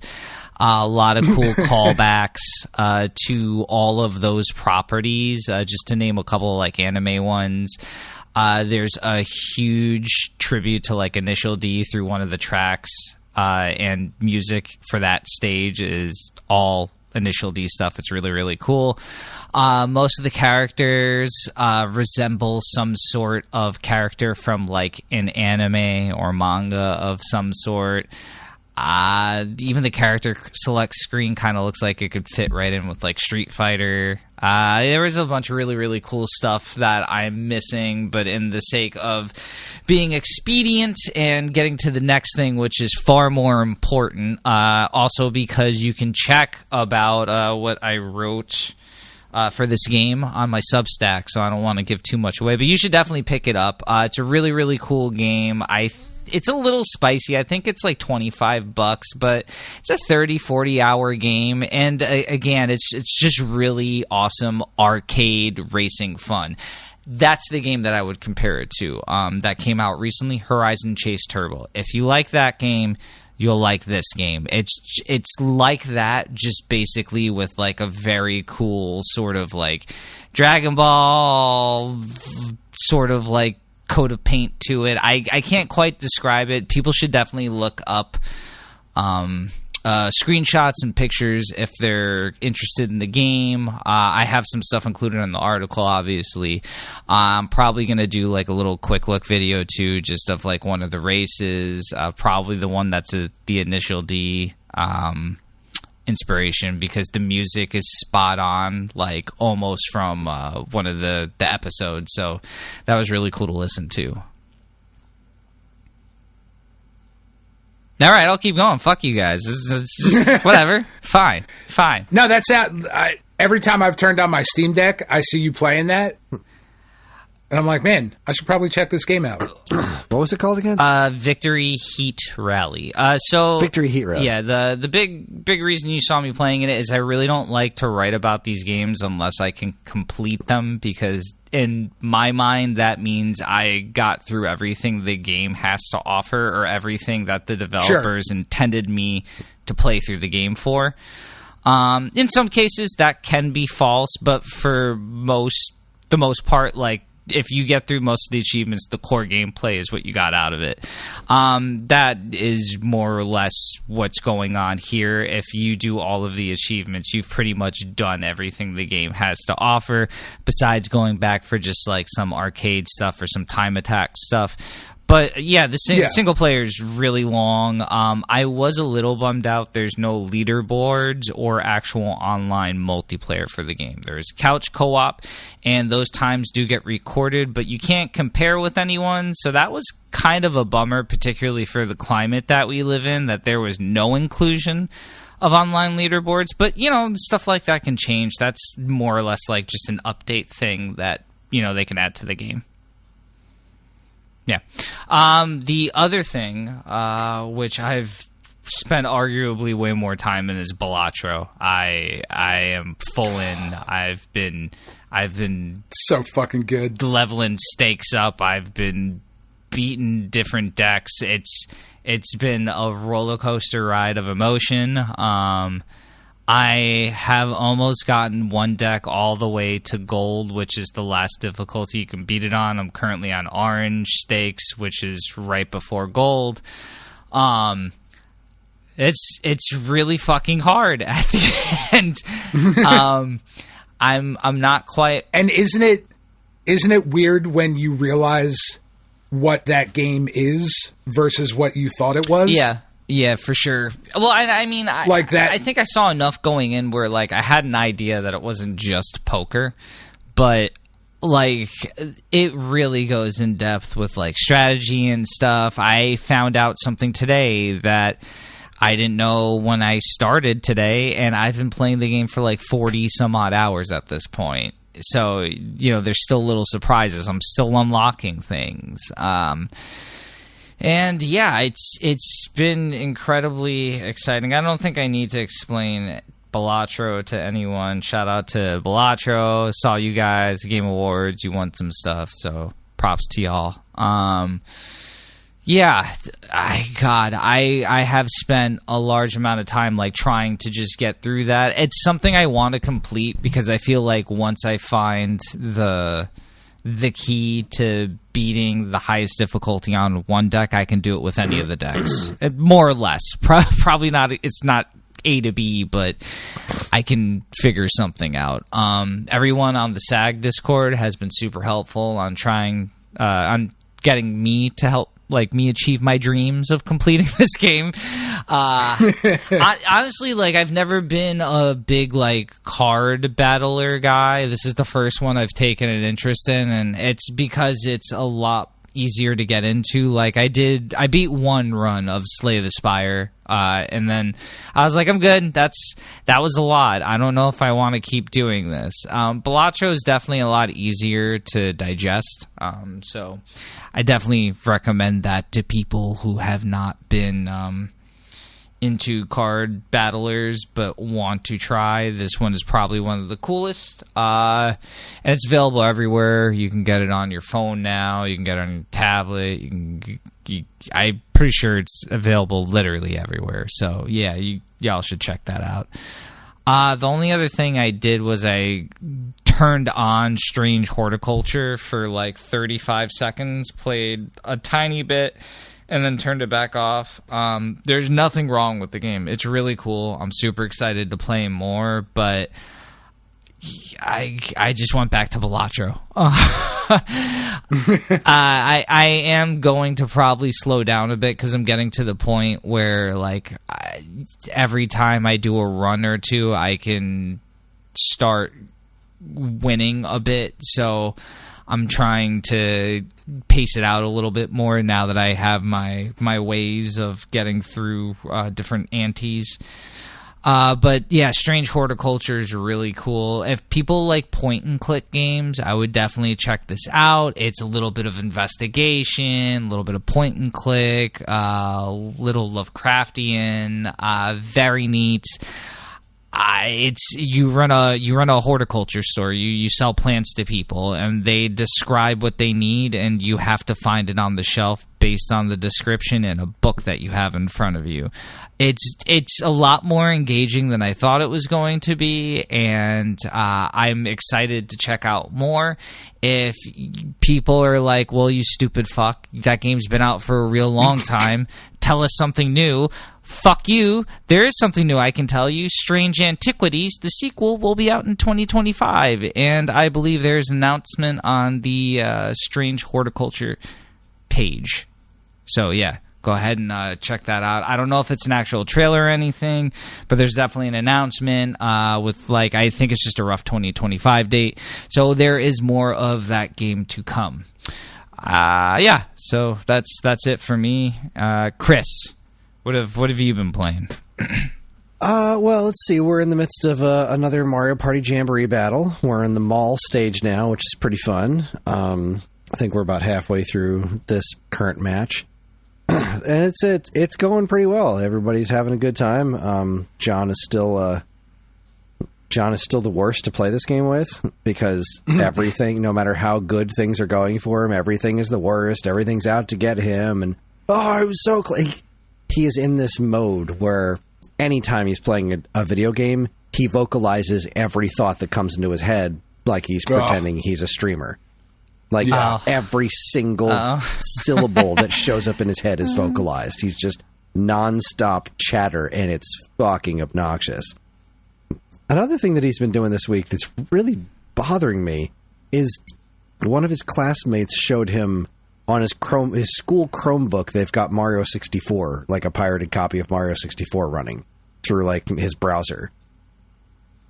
Now, this is a game that he's had access to for years. It is on his Nintendo Switch. He has tried to play it before and hated it. But he wants to play it on the emulator. Now that he can play it on his laptop with a keyboard, right? No controller. He's playing Mario 64 with the arrow keys on his keyboard and getting obscenely frustrated. He won't stop talking about it. And he keeps trying to come to me with he's teaching me something. Did you know that in Mario 64 you can do this? Yes. Kid, I fucked that game inside out before you even born. I don't like Mario 64 all that much. So he's asking me questions about the end game. I was like, I don't know. I haven't finished that game since 1996 or whenever it came out because the second half of that game fucking sucks. It does. No. But he's just driving me crazy with it.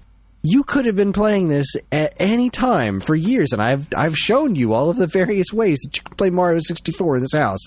And now that you have the worst possible way to play it, that's the thing you can't put down. And he's getting just utterly frustrated with it. Just trying to fucking beat Bowser with the number pads, or you're twirling your fingers around, trying to spin him around. It's got to sound stupid. I mean, it's also got to run the controller ass, and play it on your Switch on Nintendo.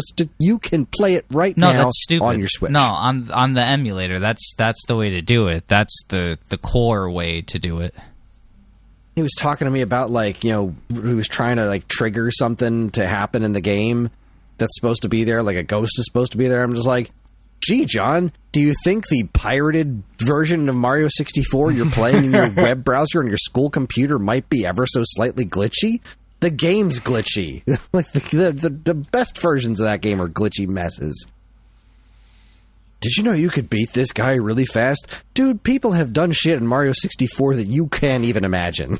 The depths of Mario 64 speedrunning is so completely absurd. Even trying to listen to people talk about some of the things they've done with that game makes my head spin. I've seen unbelievable. Yeah, people launch themselves backwards up the stairs, flying them through the entire. It's so stupid. I mean, it's incredible. He loves terminal montage, and that's where that comes from. That's Mario 64 speedrunning, all that shit you're talking about. It's just been for the last couple of days. It's been driving me nuts. He's I can play Mario 64. I'm cool, so can I. I've been playing it for years. Yeah, but I can do it on my computer. Cool. Why would you want to? You shouldn't. You shouldn't. This is the worst way to play this, and it's not what your school computer's for. It's not what the school computer is for. It's true, I suppose. Still. He's learning things. Anyways. So yeah, Mario Party Jamboree, playing it with John has been super annoying. I have been playing more Donkey Kong Land. I just got to the second world. I haven't been playing a ton of it, but I've been playing it. I love that I have rewind in this game. It just, that game needs rewind more than anything else, because that game is just nothing but things that are attacking you from off screen, because there's no draw distance in that game. Karen and I have been continuing to play Clubhouse Games. We've kind of gotten back into a groove of playing a game of yacht dice probably about once a week. Sorry, a couple of times a week. And I wish I had the Switch down here so I could find the screenshot. I had the most insane game of Yahtzee against Karen. It was absurd. I got a Yahtzee that was all sixes. Nice. I rolled like a natural large straight. I had my full house was 4 sixes and 2 5s. Like seriously, it was it was just my score was obscene by the end of the game. And of course, I've been playing the Tetris stuff that came out on Nintendo Switch Online, which like really fills the gaps in the Tetris Forever, which is weird. Like they even had Alexei Pajitnov do the trailer for Tetris NES because we knew Tetris NES was hitting NSO soon, but that dropped as well as Tetris DX, which is one of my favorite Tetrises, and it's still so good. I sat there and played it for like I don't know a half an hour or something before I just stopped. Like I didn't die, I just stopped. Tetris DX is just so easy to fit into the groove on. The music's great. It looks great. It's just, love it. So it's nice to have those Tetrises on there. Like the NES Tetris is, I don't love going back to it. Like it's the one that I grew up on, so it still fits like a glove, but also like it's so much harder than modern Tetris. No, you're right. Like the randomization of the blocks isn't as fair as it is now. And it's not forgiving at all with the controls and the drops. Like it's harder. It's more hard than it needs to be. At least not, like by today's standards. Like I find the newer Tetris that's more forgiving to be a lot more entertaining to me as I get older. So that was fun. That's really been it for me though. Not much gaming time this week. It's just been preparing for my vacation. And hot. I'm not sure what I'm going to be... And obviously, Vampire Survivors, I'm still chipping away at that. Still have 90 bajillion miles to go. That Castlevania DLC is obscene. It's absolute insanity how much there is on that. It really is. And I recorded the vocal track for my the next Mario video. So the script is done and it's recorded. I have to edit it down and then I start actually putting together the video. So I'm hoping that will be done before the new year. That's my goal, is to have it be able to post before New Year's, and if not, then the first week of 2025 is when I want that one out and ready to go. I'm not going to kill myself on it, but I really want it to be done. I want it to be done. Weird-ass episode, too. Just all the Mario Advance games, like, woof. Buzz's girlfriend, woof. I always thought her name was Wolf growing up. I never really assumed there was a comma in there. All right, well, with that, it's time for us to take ourselves a quick break. And when we come back, we're going to talk about what's going on in the world of week-old news. You're listening to the Stone Age Gamer podcast from Geekade.com. Stick around.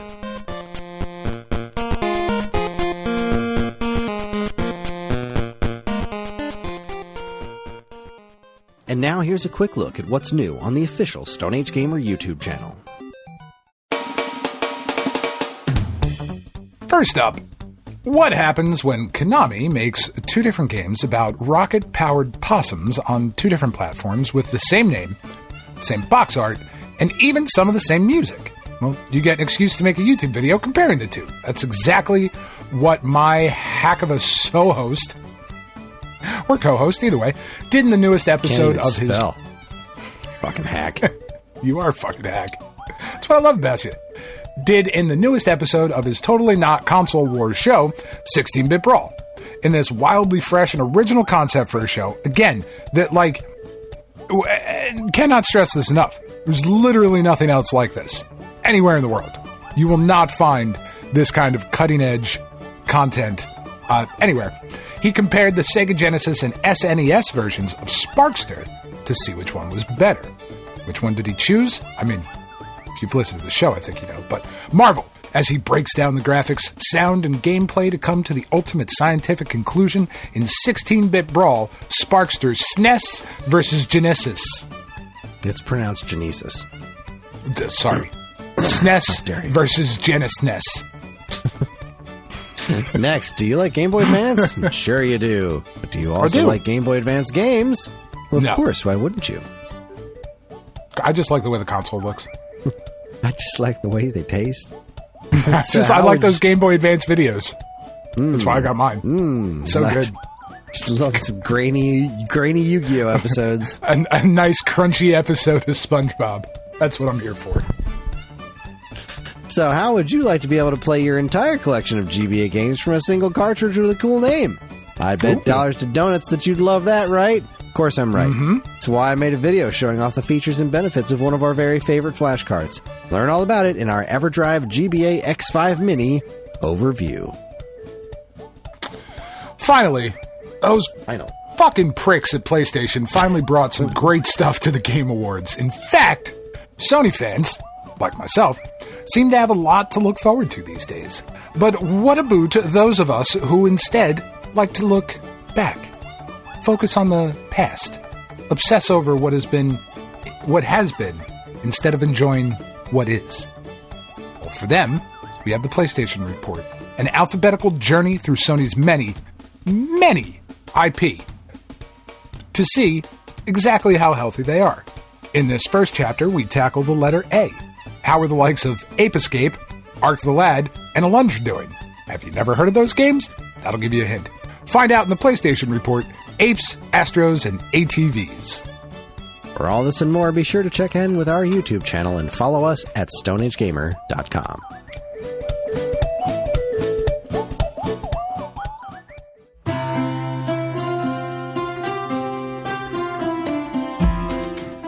Alright everybody, we are back and it's time to talk about what's new at Stone Age Gamer, and honestly it's really the same as last week. It's the holiday sale is our primary focus. There is other new stuff happening, and I can't remember what any of it is right now because I've just been focusing on the holiday sale. I'm sure there was something else of note that happened this week, like some product that went up for pre-order or something maybe. Am I just making that up? I think I must be. I don't see anything else in my social media. So let's just say that. That's the holiday sale. That's what's going on at Stone Age Gamer. That's what's new and exciting, which means it's time for my favorite segment, your favorite segment, Dean's favorite segment, everyone's favorite segment. Strap yourselves in for Week Old News. Welcome to Week Old News, where we talk about all the news that was new a week ago. And first up, Push Square reports Call of Duty Black Ops 6 players fed up with Activision's AI slop artwork. That's right, even COD Blops players are like, what the fuck is this nonsense? Yeah. Quote the article, a six-fingered image of a zombie Father Christmas appears to be the last straw for some Call of Duty Black Ops 6 fans who claim that this telltale sign of low-effort generative AI. At the same time, Activision defenders insist it references the sixth entry in the subseries. The authenticity of Santa's horrible teeth and mustache has also been subjected to close scrutiny. Look, generative AI is high-speed plagiarism. That's what it is. Companies that are trying to use this quote-unquote AI slop can go jump off a fucking cliff. I was really excited for that next Captain America movie because I like Captain America movies, but there was this whole little scene that they showed off online where the new Falcon is trying to design his costume and he punches into something and has AI design all the details. I was like, you know what? Fuck this movie. I'm still going to see it because I'm a whore, but fuck this movie for whoring out generative AI. Gah. This fucking high-speed plagiarism stuff is going to put me out of a job, and it's just going to make everything worse because they're taking this technology and they're putting it towards taking people's jobs and just fucking over anyone creative because that's all anybody wants. Is the rich people hate the creative people that they make the money off of because they can't be creative. But now they have technology that lets them rip them off it with just extraordinary speed and precision, and it looks terrible. It sounds terrible. It just is terrible. But it doesn't matter because it keeps shoving this shit down our throats.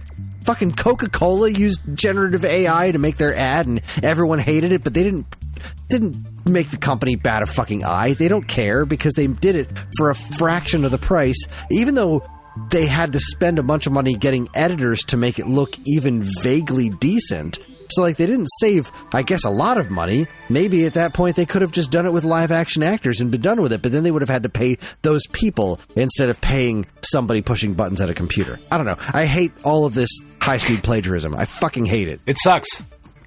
It sucks, and what's going to really suck is when it does look good. Yeah. Like, when it doesn't do the six-fingered guy, like, that's the fucking problem. Yeah, because that's when I don't just lose my job for now. That means I don't find a job ever again. That means artists won't be making any money. It's already hard for artists to make any money being artists anymore. Right. And writers like me, I'm fucked. I am out of a job because at a certain, like, who's going to pay? Who is going to pay for it when they can just push a button and say, here, reword this copy from this company and you're good to go. It's anything creative. It's just getting worse. And there are no safeguards in place because every single corporation is like, ooh, we could make all the money off this. We don't have to pay anybody and we can just rake it in with the push of a button. I fucking hate it. I fucking hate the future. The future looks so bleak for anyone creative. It's so bad. It does. It does, because we didn't fucking unionize forever ago. Nope. Anybody listening to this show that has not started their career yet, I know that's not our wheelhouse, certainly, of our listener base, but, like, if you have kids or whatever, get them into a union fucking job. Because those are the only people that are going to be protected. Yeah. Anyway, or start a union reports, wherever you are. Destructoid reports Marvel Rivals reaches over 10 million players worldwide in 72 hours. Big shock. The new Marvel game is a big success. New game is popular. Stuff. Yeah. New game filled with popular characters is popular. News at 11. This isn't a huge shock to me. It's kind of nice to see. I just want to see if it's going to last because, Overwatch could use some competition. And this kind of competition can breed innovation. Yeah. And that's a good thing. Except Dean's not going to play it. He doesn't play those kind of games. No, I don't. We've got Push Square reporting the Plucky Squire's heavy-handed tutorials reduced in new streamlined mode. That's pretty darn cool. Yeah, I was just talking about this. I just reviewed the game, and it's the way it solves everything for you was kind of a problem for me, and it looks like they're addressing that, which is great. It's obviously now make it work on the Switch. Yeah, now make the whole thing actually work better on Switch, but that's probably not going to happen. I think that's just hardwired into this game's code. That said, I really like that they're putting the effort in. They're seeing what people were saying about their game and they're adjusting. But anyways, it's one of the nice things about games not being technically finished when they ship now is like this kind of stuff. Right, like they didn't think that's not like they released the game thinking people are going to hate this, but we're going to leave it in there. It's not like it's buggy as shit. We're doing it anyway. Fuck you. It's not like it's broken. It's just like, oh, this is a problem that we didn't anticipate, and we can solve it. And that's cool that that's a thing that can happen. Yeah. But moving right along, Footloose and Fancy Free, it is time to talk about the Game Awards, because that was the big news. The Jeff Keighley Fest, where Jeff Keighley stood on stage and told everybody how great things are. How cool he is. Actually, he didn't do that. He really didn't. He didn't. No. To be fair, I will shit on Jeff Keighley as much as the next guy, but they actually did address some of the thing, like trying to still keep like a positive. You don't hold an awards show and be like, so everything fucking sucks, and we're all here, even though it's like, you don't do that, obviously. But they did. You shouldn't. You could. You're right. You could also play Mario 64 on a fucking web browser. Shouldn't do that. That's true. But, like, I was actually somewhat impressed with the way that they handled it, with the one particular, like, achievement thing they gave out. I thought that was kind of cool. Oh, that was neat. With battling against all the unemployment in the game industry. That was really cool. Yeah, this was probably this was probably the best that show's ever been. I heard a lot of positive things. I haven't really heard anything too negative about it. I enjoyed it. I watched the whole thing. I watched almost all of it. I would have watched all of it had I not been on... I was recording a podcast that night, but I had it on mute in the background while I was recording, and it was solid. It was not as disgusting as it usually is. I thought it was at first because, like, the pre-show was going through, like... Here, we're going to cough up a handful of awards, and trailer, and we're going to, here's a couple of super fast awards, trailer. Like, the pre-show was exactly what everyone hates about the Game Awards. But they actually seemed like they put a little effort into listening to people, and look, Jeff Keighley is a rich guy that really desperately wants to be a part of the video game industry, and has just spent money after money to get himself there. He's not a talented guy, and he's just I'm a sure guy. he listens to this show. I don't mean it. I guess I don't necessarily mean it personally, but he's like, I forget who he's related to. He's a fucking nepo baby, like, in the world of broadcasting. Like, he's there because his parents are rich, and he's decided that this is the thing that he wants to do, and he's going to make this happen and force himself into being an important figure in the game industry. Like, what was that guy's? Not Ryan Seacrest. Who was the Carson MTV Daly? VJ that got, like, Carson popular Daly. and Carson Daly. Yeah. I once heard Carson Daly described as one dude with the talent of half a dude doing the job of six dudes. And, like, that's kind of how I feel about Jeff Keighley. Like, he's not an overly talented guy. He's just there with lots of money and making this shit happen. So I don't have a ton of respect for him. His parents are executives currently at IMAX. There you go. You hear that? Fuck you, Keighley. I'm That's just right. not a Chris fan. Randazzo Like, thinks you're a cunt. Rarely, if ever, stood up for anything, like, in the game industry, like the problems that are there. It's not something that he stands up against the problems there. He fucking Todd Howard there at the Game Awards being all tiny. Like, the worst people in the game industry love the Game Awards. And anyways, the Game Awards happened. There was a lot of neat stuff. I didn't hate the show this year. I love the notion that this could get better. I like that Keighley is at least listening. I don't think I'm ever going to be a fan of the guy, but here we are. So we're going to go through all the game announcements, the Game Awards, and we're going to see what we think of them. There's a lot. There's a lot. Yeah, I was going to say we're going to go through all of them. I assume there's a lot we're not going to have a lot to say about. Okay. Oh, yeah. So many. The first one was the best one for me, by far. Nothing came close to this for me, because this is one of the things I've wanted for fucking ages, and that is Ninja Gaiden is back. Ninja Gaiden Ragebound, from the makers of Blasphemous, is a new 2D Ninja Gaiden game that looks cool as shit. Yeah. I'm so excited. Yeah, I was impressed. Oh my god. The only thing that would have put this through the roof was if it featured music from the original games in some way. And I'm really hoping that the final game does. It seems like gameplay wise, it is, like, it's clearly looking to an extent to call on the original game. Like, the cinematic that starts this up is an orange ninja. It's the intro from the first Ninja Gaiden game. But Ryu's design is very modern Ninja Gaiden, like with the metal headpiece on and stuff. And you don't play as Ryu in this game. You're playing as some other ninja. I don't care.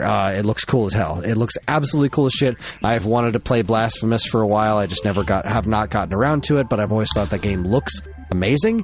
And I love that there is now going to be a new Ninja Gaiden game in my life that looks this fucking good. Oh my god.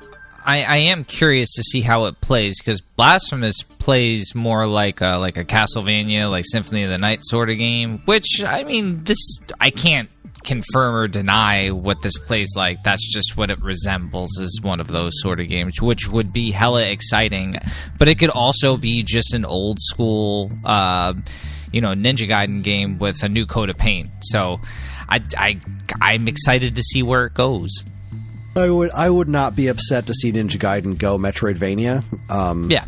No, it'd be cool. But then again, like, I don't think that necessarily ruins the Ninja Gaiden thing. Like, as long as it's got cool-ass cinematics and tight ninja gameplay, I'm in.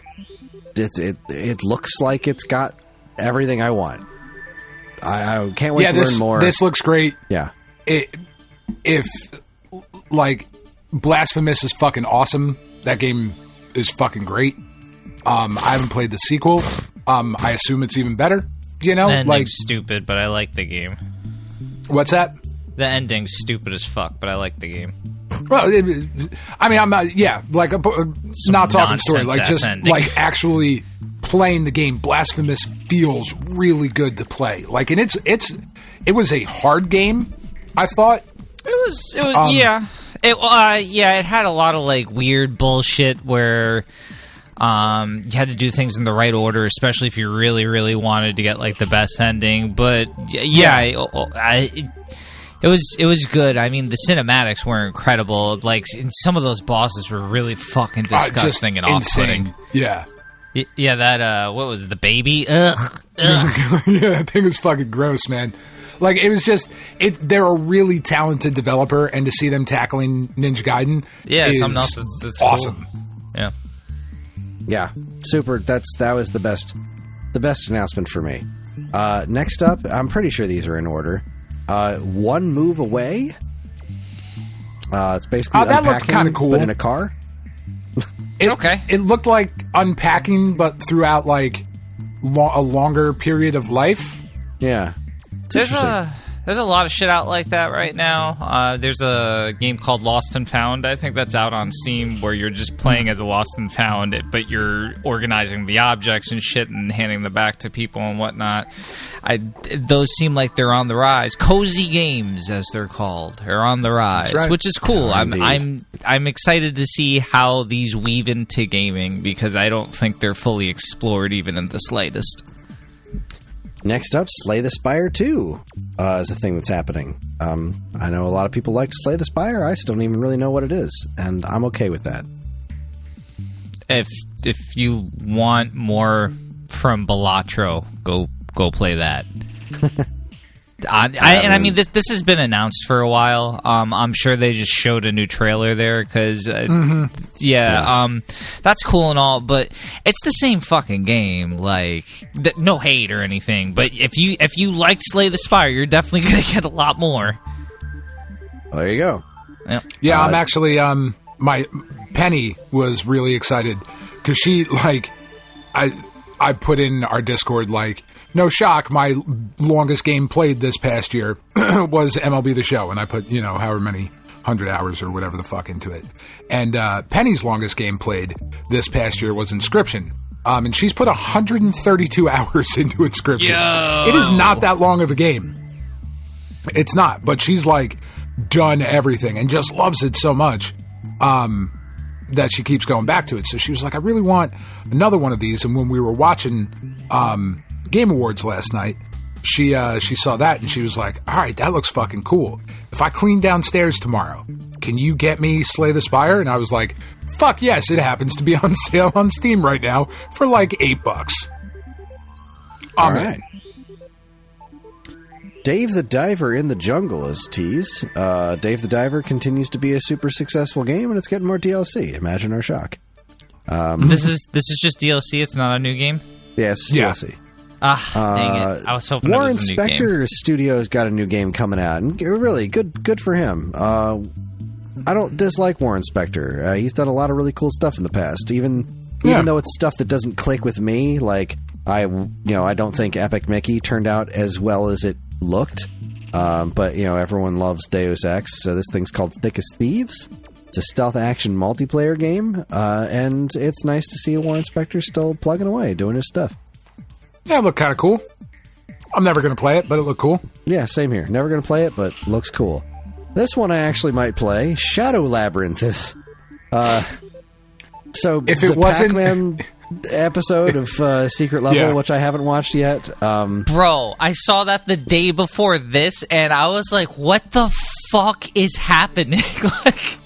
Fucking excited. Yeah, I'm not going to ruin it, but excited. the episode was very cool. And everyone who is questioning what everyone is talking about, it's 100% worth watching. Just go to the Pac-Man episode. It's labeled Pac-Man. I'm going to watch all of them. I can't wait to watch that Concord episode. Oh, yeah. No, there's a Concord one? I don't think it's aired yet, but yes, it's okay. And from what I've read in the reviews, it's basically just that original game trailer. Oh, that's funny. Which is so fucking funny to me.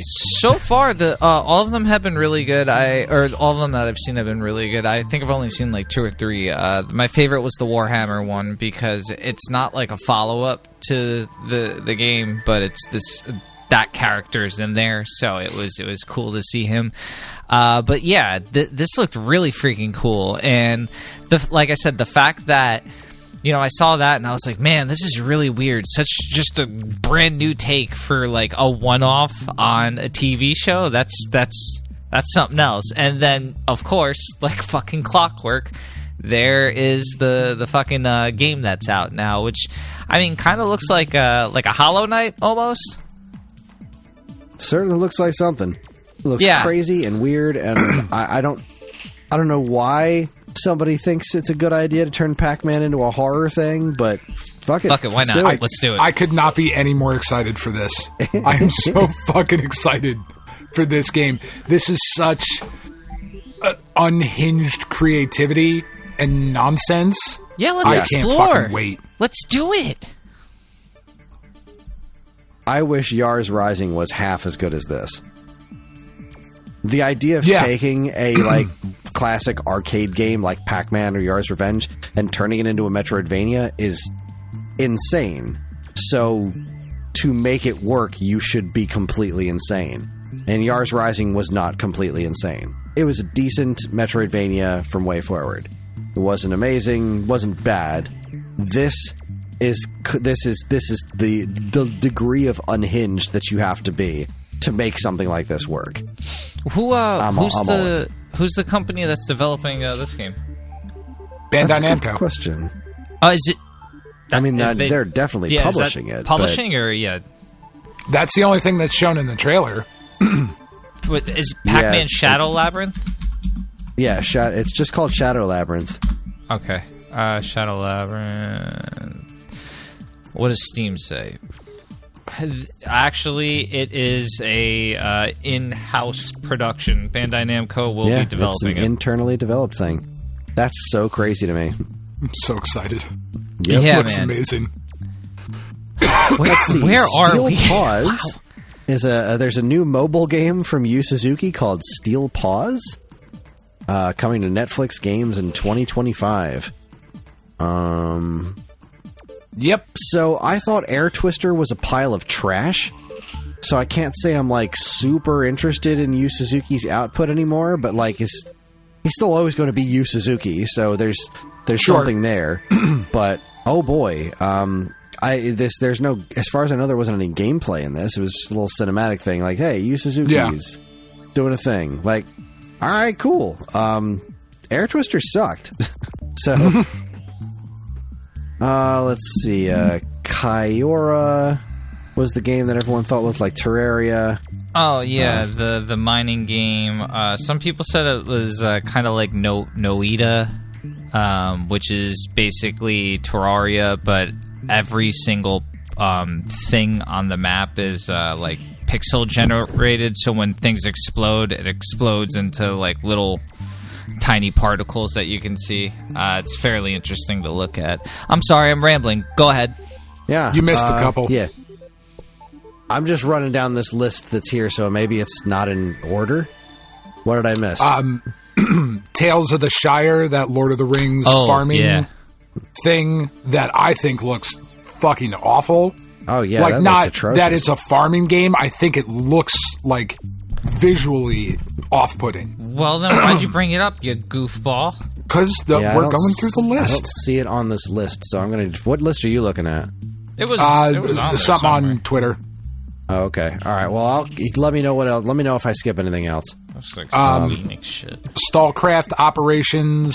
I don't know what the fuck that was. I don't remember that. No. This one looked kind of cool. The Midnight Murder Club.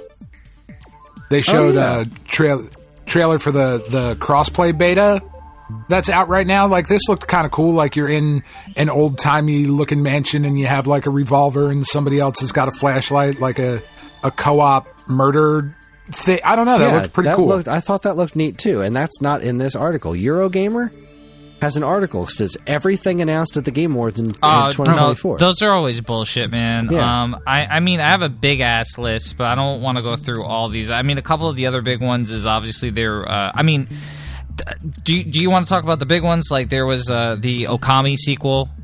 Well, we'll get to that. These are still going in order. Just let me know if I missed anything else. All right, now I'm at Kaiora. All right. So next up, I have Rematch. That's the. What did I put in the Discord? It's like it's like Rocket League with people. Yeah. Yeah. Sure. This looks fucking awesome. Yeah, I mean, it's like, soccer. This, from the studio that brought you Sifu, their next game is a soccer game. Never would have seen that coming. That's out of left field. Looks neat, sure. It looks like Rocket League with people. Who doesn't love online soccer? Which is soccer. Yeah. With walls. Solasta 2? Anybody here Solasta heard of Solasta 1? Yeah, man. Nope. That was my jam for days. In my life. Fucking So, okay. This one kind of pissed me off.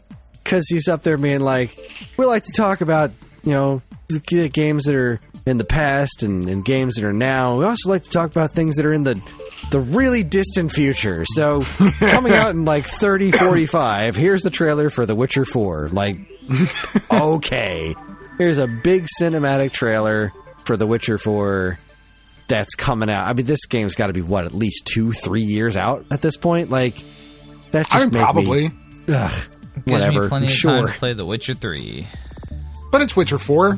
It's Witcher 4. A big fucking deal. It is. I think. I don't know. I've never played any of the Witcher games.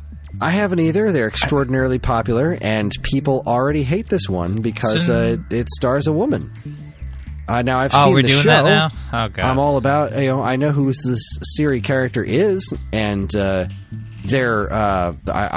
made the mistake of logging into Twitter today just to kind of see what was going on in the world. And so naturally, one of the first things I saw was lots of hate towards this new Witcher because now you have to play as a woman and she's also ugly. And I'm like, okay, first off, stop it. You're dumb.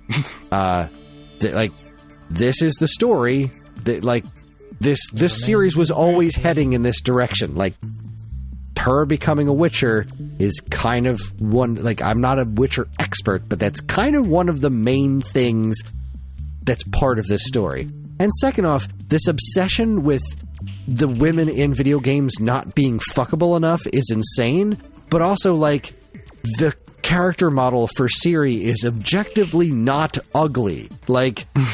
Yeah. I don't even know what you're after anymore. If you're looking at this character model and being like, ew, she's got man jaw or something, what are you... have you ever seen a woman in your life? What are you even after? Your mistake was you went on Twitter. People don't look like the character in Stellar Blade. They just don't. That's not what humans look like. But you gotta just let people believe what they're gonna believe and just ignore the rest, man. Because, but that's the thing. If it was just letting people believe what they believe, that's one thing. But they're starting movements. They're making petitions. They're telling... this is having an actual effect on the rest of, society. This kind of nonsense. This Andrew Tate macho the world is out to get you personally for being a man. Like, this is hurting society, and it's not just in video games, it's happening everywhere. And this grift of being able to sell to impressionable young males that the world is out to get you and you need to fight for your right to see anime titties jiggling in your video games is so fucking deeply fucked. It is so awful, and it is infecting so much of the world. Look at I don't want to get too far into this. I'm already down in the hole, but this is such damaging nonsense. And like, it is. That you can even look at this beautiful render of a woman Witcher and think she's not sexy enough. This is an attack from the woke mind virus leftists that control everything to ruin my entertainment and make me think a certain way. And I'm a man, goddammit, and I'm right and women are weak and this is wrong. Like, this mind mentality exists out there, and it's a fucking cinematic from a video game. And it's not even... It just... I mean, like... There are no schools in Germany named after Hitler. There are schools in this country, lots of them, named after Robert E. Lee. Moving on, and like, that is everything that's fucking wrong. Mm-hmm. Yep, we're too tolerant. I think The Witcher looks neat. I've never really had a whole lot of interest in the games. I wouldn't mind trying them. I really like the show. Karen tried reading the books and she couldn't get into them. But it's based on a book. Gross. Yeah, it's based on a book. I'm so much less interested now. Well, that's probably why so many people are so angry about, Siri taking over as the main character, because they've never read the fucking books. That's right. It's just following the source material, you dick nuts. My next one is Elden Ring Night Rain. This looked really cool. I am not good at these games.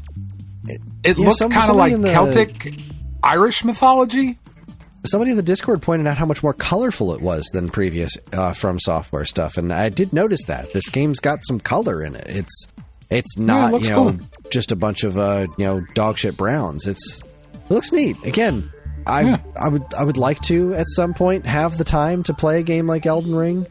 I'd like to give these games a shot, but that time has not come, and I don't have the systems that play these things properly, so... Just heads up, this is not a single player game. It's going to be multiplayer. It's a roguelike. Yeah, it's like co-op, right? Yeah. Yeah, this will be fun. I'll get this and people can carry me through it. This will be great. So I'm not good at these. All right, moving right along. Final Fantasy VII Rebirth is coming to PC. Cool. Catly is a strange photorealistic cat game. No. That was weird. This is all AI nonsense.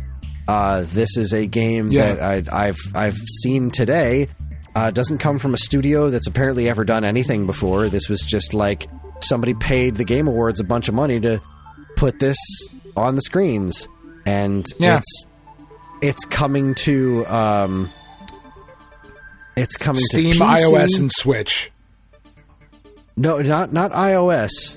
I believe it is, specifically Apple Watch. Oh, even better. Or as the website for this game calls it, Apple iWatch, which is not a thing. This whole that's what I have right now. I'm just reeks of iWatch. This was all like, this was all generative AI probably. This game is just utter nonsense. Ew, get it away from me. Yeah. Project Robot. They announced Indiana Jones and the Great Circle will hit PS5 spring 2025. Then I have Path of Exile 2 now available in early access. What's your next one, Kris? Project Robot. What is that one? Is that the Fumito Ueda? Yeah. Okay, yeah. So yeah, the people who did Ico and Shadow of the Colossus and Last Guardian finally making a new game. It looks cool as shit. Sold. Yeah, day one. Not even a question. And then I'll rebuy it on PS6 when it actually runs. I don't know. It looks pretty good. It looks like it works. I feel like the PlayStation 5 has finally caught up with these guys' imagination. Like, because I'm looking at this and it's like, I don't know what's going on. Somebody with really flappy clothes, because that's their thing. They got into a robot head, which then took off and flew into space. While a giant fucking mass of shit came and destroyed the rest of this giant mass. I don't fucking care. It doesn't matter. Exactly. Doesn't matter. Doesn't matter. Day one. Yep. Fantastic. 10 out of 10. No notes. Yep. No notes. I got Outer Worlds 2. New trailer. This was a great trailer. It was like really tongue-in-cheek and like just making fun of being sequels and shit. Like, I thought it was a really good trailer. Yeah. I know nothing about the game. I didn't play the first one. Me neither. Split Fiction. I thought this looked really cool. This does look really cool. I was really impressed. It Takes Two is great. It Takes Two is... I've heard that as well. Didn't we just recently have a story about it? It Takes Two sold like 19 gajillion copies? I think so, yeah, because it's like the only couch co-op game that is currently available, I think. It sold 20 million units. That's nuts. Bonkers. Yeah. This I thought looked so interesting and creative and really cool and all the different gameplay elements and stuff. I thought it looked really neat idea behind it. The whole like you know what these two characters, one's into sci-fi, one's into fantasy, and they're kind of like worlds colliding kind of thing. This is a neat idea. I'm very curious where that's going to go. Yeah. I got Steel Hunters next. I don't even remember this. Nope. Free-to-play hero shooter Fragpunk coming to consoles and PC on March 6th. Killing Floor 3 closed beta signups are current, and now Steel Hunters, yes. Okay, I've just rewatched the trailer now while you were skipped through the trailer now while you were talking, and I've already forgotten about it. It's a bunch of big mechs blowing shit up. Apparently, it's been free to play development for a long time, and this is just more of the same. So no one's super excited about this. Cool. How about The Long Dark 2 Black Frost? No idea. Same here. Dean, any thoughts? The Long Dark? I didn't have any of my attention. That's what they used to call you? Yep. That's what they did. That's my nickname in high school. Borderlands 4 gets first gameplay trailer. Yeah, that's awesome. Yeah, if I cared about Borderlands, I don't know. It. So I said when we were watching it last night, I was like, man, if I knew literally anything about Borderlands, I think I would be really excited by this trailer. I have no idea what the fuck is going on. Speaking of having no idea what the fuck is going on, I missed this. This must have come on while I was doing other stuff. Final Fantasy 16 and Tekken? They're putting Clive into Tekken, like the main dude from 16, I think. Okay. Yeah. Okay. That's what I got. Yep. Cool. Splitgate 2? Never heard of Splitgate before. I can't think of nothing. Dean? Anyway. Like I said, I just figured we'd talk about the games that we thought were important, because, I figured there was going to be a lot of this, because there's like 60-something games. Oh, yeah. No, we're going through the whole thing. We already started, so... We're getting there. We're balls deep. Let's do this. Here we go. Virtua Fighter returns from the makers of Like a Dragon. That was, But you missed Mecha Break.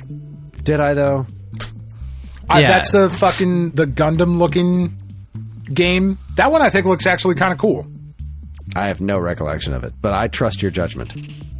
Yeah. Virtua Fighter was really cool. Obviously, Virtua Fighter used to be a huge thing. If it could be a huge thing again, that'd be really, really neat. I feel like this is the first time we've seen one on a console in, like, what, 2 generations, maybe? Maybe one generation. God, when was the last Virtua Fighter even? This is, what, 6?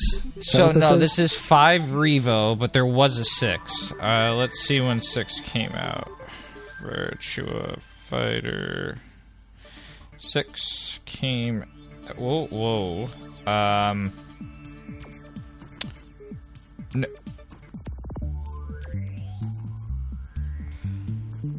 Okay, so I guess this was a 2-part thing. Virtua Fighter 5 on the PC was the Revo thing, but there is also a Virtua Fighter 6 that was announced. So, the last game was Virtua Fighter 5. Okay, so... when was that? I'm looking... Oh, Xbox 360. It's been 2 generations. Yeah. So a while. Which, that was a solid game, but it's... Man, and... Virtua Fighter's fucking great. It's never been as popular. It's not the mainstream fighting game. It is a very particular fighting game. Well, it's like hyper technical. What I love about it... Not worldwide. You gotta specify this game is like the shit in Japan, but it never really made it as big elsewhere. I feel like it could be. There's a huge surge in like fighting game popularity now. Maybe this is the right time. Who knows? It might not be, but I'm excited for it either way. Yeah, I think this one's gonna do well. It looks really good. Yeah, I'm excited. Yeah, I don't know. I'm getting kind of bored of this, so I'm with Dean. Let's skip ahead. What else is interesting? Turok Origins. That was awesome. Anytime we can see something that's been long dormant, like fucking Turok, I'm all for it. Mm-hmm. I mean, I think way more impressive than Turok was the fact that fucking Onimusha's coming back. Yes. What the fuck? I just played the remake, not the remake, HD remaster or whatever, not all that long ago, and I was like, I really miss these games. I was thinking about going back and playing the other 3, and then this got announced, and obviously there wasn't a lot shown about it. The trailer was very ambivalent about what was going on. I don't think there was any gameplay whatsoever, but there's a ton of gameplay. Was there okay, then I saw a different trailer because I just saw all the floating orbs, the samurai, and then he slashed someone, and then that was it. Oh yeah, no, it's the one I'm looking. Yeah, there was a ton of gameplay. Oh shit, I'm gonna have to look then. What's it like then? Looks like 3D Onimusha. It's lots of demons slashing, lots of chopping things, and right. So. You played on Onimusha, right? Oh, God. I played the first one when it came out, and I don't think I've touched the series since. It doesn't look like it controls like the first one. That's what I wanted The first one had Resident Evil controls. Tank controls. Yeah, no, this looks like a modern Onimusha game. It looks like an awesome demon slicing modern action game from Capcom. It looks very Capcom. Yeah, let's do it, man. I'm hella hyped then. Capcom's been pulling out a few things lately that have made me really excited. So I can't wait to see what else comes out of this. Maybe we get a little Mega Man. Who knows? I would love to. I really liked Mega Man 11. I really did. So keep them coming. I see. I was interested in Stage Fright because I thought Overcooked was great, and I'm glad to see this studio doing something different. Yeah. So why not? That looked cool. Yeah. The Last of Us Part 2 is this new Sonic racing game. Why not? Sonic Transformed. I love Transformed. It was those awesome. were pretty good. And I don't care all that much about Sonic. I wasn't there for people oh, it's a Sonic game. I just thought it was a really fucking solid, fun racing game. It was. Yeah, it was a pretty fun racer. You had a lot of really interesting characters. Ryu Hazuki was in it. It had Banjo-Kazooie, I think. In the Xbox version, yeah. Yeah. It was a cool little gem they had. All right. There's 2 other things that I was interested in. The Okami sequel got announced. That Kamiya's back, with with Capcom doing an Okami sequel is pretty fucking crazy. Hella Obviously, hype. we didn't see any of the game, but that's really neat that he's partnered with them again. So maybe we'll get that Beautiful Joe 3 too. Man, I hope so. Maybe. And Naughty Dog's new game looks cool as hell. It's naughty. Yeah. Dog. It's a new Naughty Dog IP. Yeah, they're Done. They've Like, remastered. what else do you need to know? They've remastered all of The Last of Us that they can. They've got nothing left to remaster in the Last of Us franchise. So, I mean, unless they're going to do The Last of Us remastered, which would not fucking surprise me in the least if next year they remaster the first Last of Us for PS5 Pro exclusively. Kris, But- they're getting ahead of it for the next generation. Come on. They're just going to release The Last of Us 3 remastered first. Like, That's right. they're not Before even going to the release the actual regular game game. comes They're just going out. to release the remastered version. See, we released it in-house, and then we up-resed it to 8K now, and you can play it. You won't be able to tell the difference, but trust us, this is way better than way what it better. looked like 15 Way minutes better. ago. Yeah, it's called Yeah, Intergalactic, the Heretic Project. It looks awesome. Obviously, the internet hates it because it stars a bald Asian woman, which is Which is just the worst. those people don't exist. They are not what gamers want. So they're clearly awful and should not be allowed to star in video games. Dude, you get a fucking Pet Shop Boys track in the fucking trailer. Like, yep, we're good. The product placement was a little heavy-handed, but Product placement was a little heavy-handed, yes. but I don't care. You know what I mean? Like, I trust enough in Naughty Dog. You know, like, even though I prefer Uncharted to The Last of Us. As do I. Just a preference thing. But there is just no denying the fucking quality of Naughty Dog. They make they really just- cool games. They really do. Just make really good shit. I'm prefer really Crash excited Bandicoot. for them to be on. This is just because, like, even The Last of Us was different from Uncharted, but it was still grounded in a similar way. We're in fucking space now. Let's see what they can do. Yeah. I'm in. The person that they show, the one thing that stuck out to me in this trailer was like she's looking at some thing. I assume like it's a bounty for her to hunt, but it looked like Yeah. Camille Nanjiani. It is. It is? Did they I say think that? so. Because like that was it. They I just mean- showed that picture, and I was like, "That's Camille Nanjiani." I think It looked it looked way too much like Kumail Nanjiani to not be Kumail Nanjiani. But like the main actress that the internet is not a fan of currently, like she's an actress. yeah, and she looks So, like- exactly like her. Like, Yeah. I saw a picture of the two of them side by side. I was like, "Oh shit, yeah, that's spot on." Kumail This just looks Nanjiani. neat. This wacky ass laser sword that she's rocking, and Yep. Can't wait. count me in. I am fascinated by this one. This looks like a good time. I remember looking at it being like, I feel like I should know what this is because that alien language that kept showing up on the screen, I was like, that looks familiar to me, but you know, Yeah. whatever. Yeah, maybe And the by the fact time I that have a they've been- PS5. Right. Well, the fact that they've been working on it since 2020 is like really exciting too, because it's probably not that far away. Yeah, it's I don't know probably that this gonna is be a out, like, 2025 game, but probably 2028. But maybe. They got a few more Last of Us remasters to fit in. Before fuck. God damn it. all right, so Game Awards, good times. We're going to wrap this up because we still have to talk about a game. A cartoon, and it's getting late because we have a curfew now. At least we're I trying have to to. pee. Right. All right, so And Dean that's has to week old tinkle. news. Dean needs to hit the bathroom, and I need to I need to stand up for a minute because my butt hurts. So we're going to take a break. When we come back, we're gonna board the Cartoon Express and talk about all things Double Dragon. You're listening to the Stone Age Gamer podcast from Geekade.com. Stick around.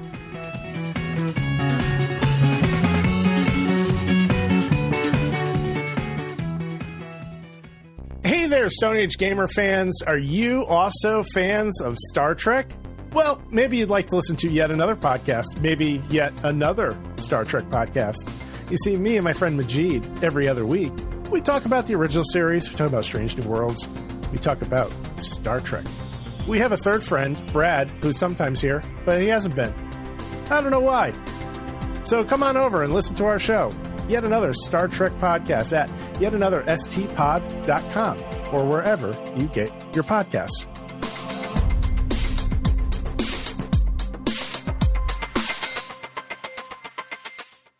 Hey, I'm Ryan. And I'm Andy. Neither of us are David Crane, but we are the hosts of David Crane's Amazing Movie Time. That's our monthly Geekade Patreon exclusive podcast that covers movies that are cult classics, weird, or just sometimes laughably bad. We ourselves have at least two of those qualities, so I guess it makes sense to hear what we think of those movies in retrospect.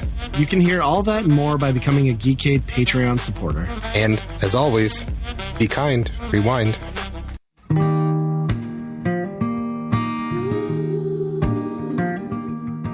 We are Safe at Home, the leading dog rescue in the heart of New Jersey.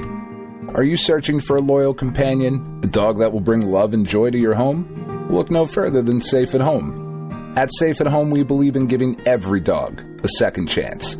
We rescue, rehabilitate, and find loving forever homes for dogs in need, right here in the Garden State.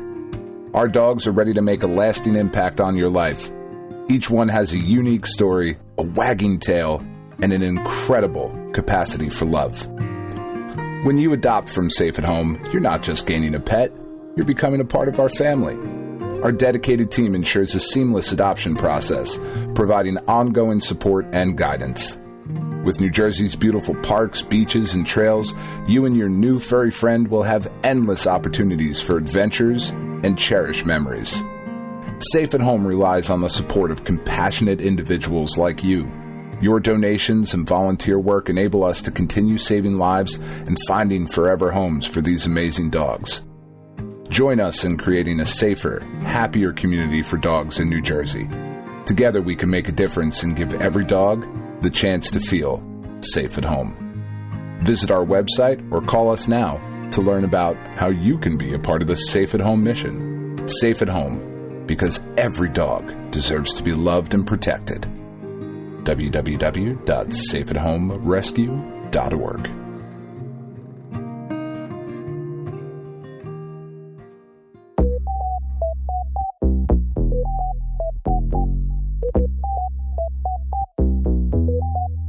No way!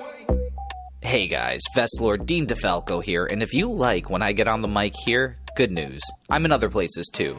The Vestlord is on YouTube, the Vestlord is on Twitch, the Vestlord is on Substack. He's everywhere you want him to be, he's everywhere you need him to be. Find all the links in the show notes, but for those who can't wait and need a taste this instant, head over to Substack, vestlord.substack.com. Check out what I'm writing over there. New articles every week, and my writing will always remain free. Till next week, muchachos y muchachas, deuces. Do you enjoy the Stone Age Gamer podcast and other shows on the Geekade Podcast Network? Do you wish you could listen to them sooner than the regular unwashed masses? Do you wish you could contribute in some way? Well, then you should check out the Geekade Patreon. Yes, the Geekade Patreon is a wonderful and very much appreciated way for you to help us pay the bills and keep our shows running week after week. As a Geekade patron, you'll get a monthly podcast topic schedule and early access to nearly every show on the Geekade Podcast Network, as well as access to a patron-exclusive monthly show called DC's Amazing Movie Time from the creators of the Weekend Rental podcast. So head on over to patreon.com/Geekade and become a loved and appreciated member of the Geekade Patreon team and get early access to shows like the Stone Age Gamer podcast, this week's episode, Turning Tracks, and a whole lot more. See you there. To be a dragon, you gotta be strong. Humble, never bragging. Always fight for right back. All right, everybody, we are back, and it's time to board the SAG Cartoon Express. We're chugga-choo-chooing along, and we have landed on Double Dragon Season 2, Episode 3, Virtual Reality Bytes. This is an episode of the Double Dragon cartoon, which is, let's say, loosely based on the video games that don't have a whole lot of continuity to begin with, but even this takes it for a bit of a ride. It certainly shares a name. It certainly shares a name.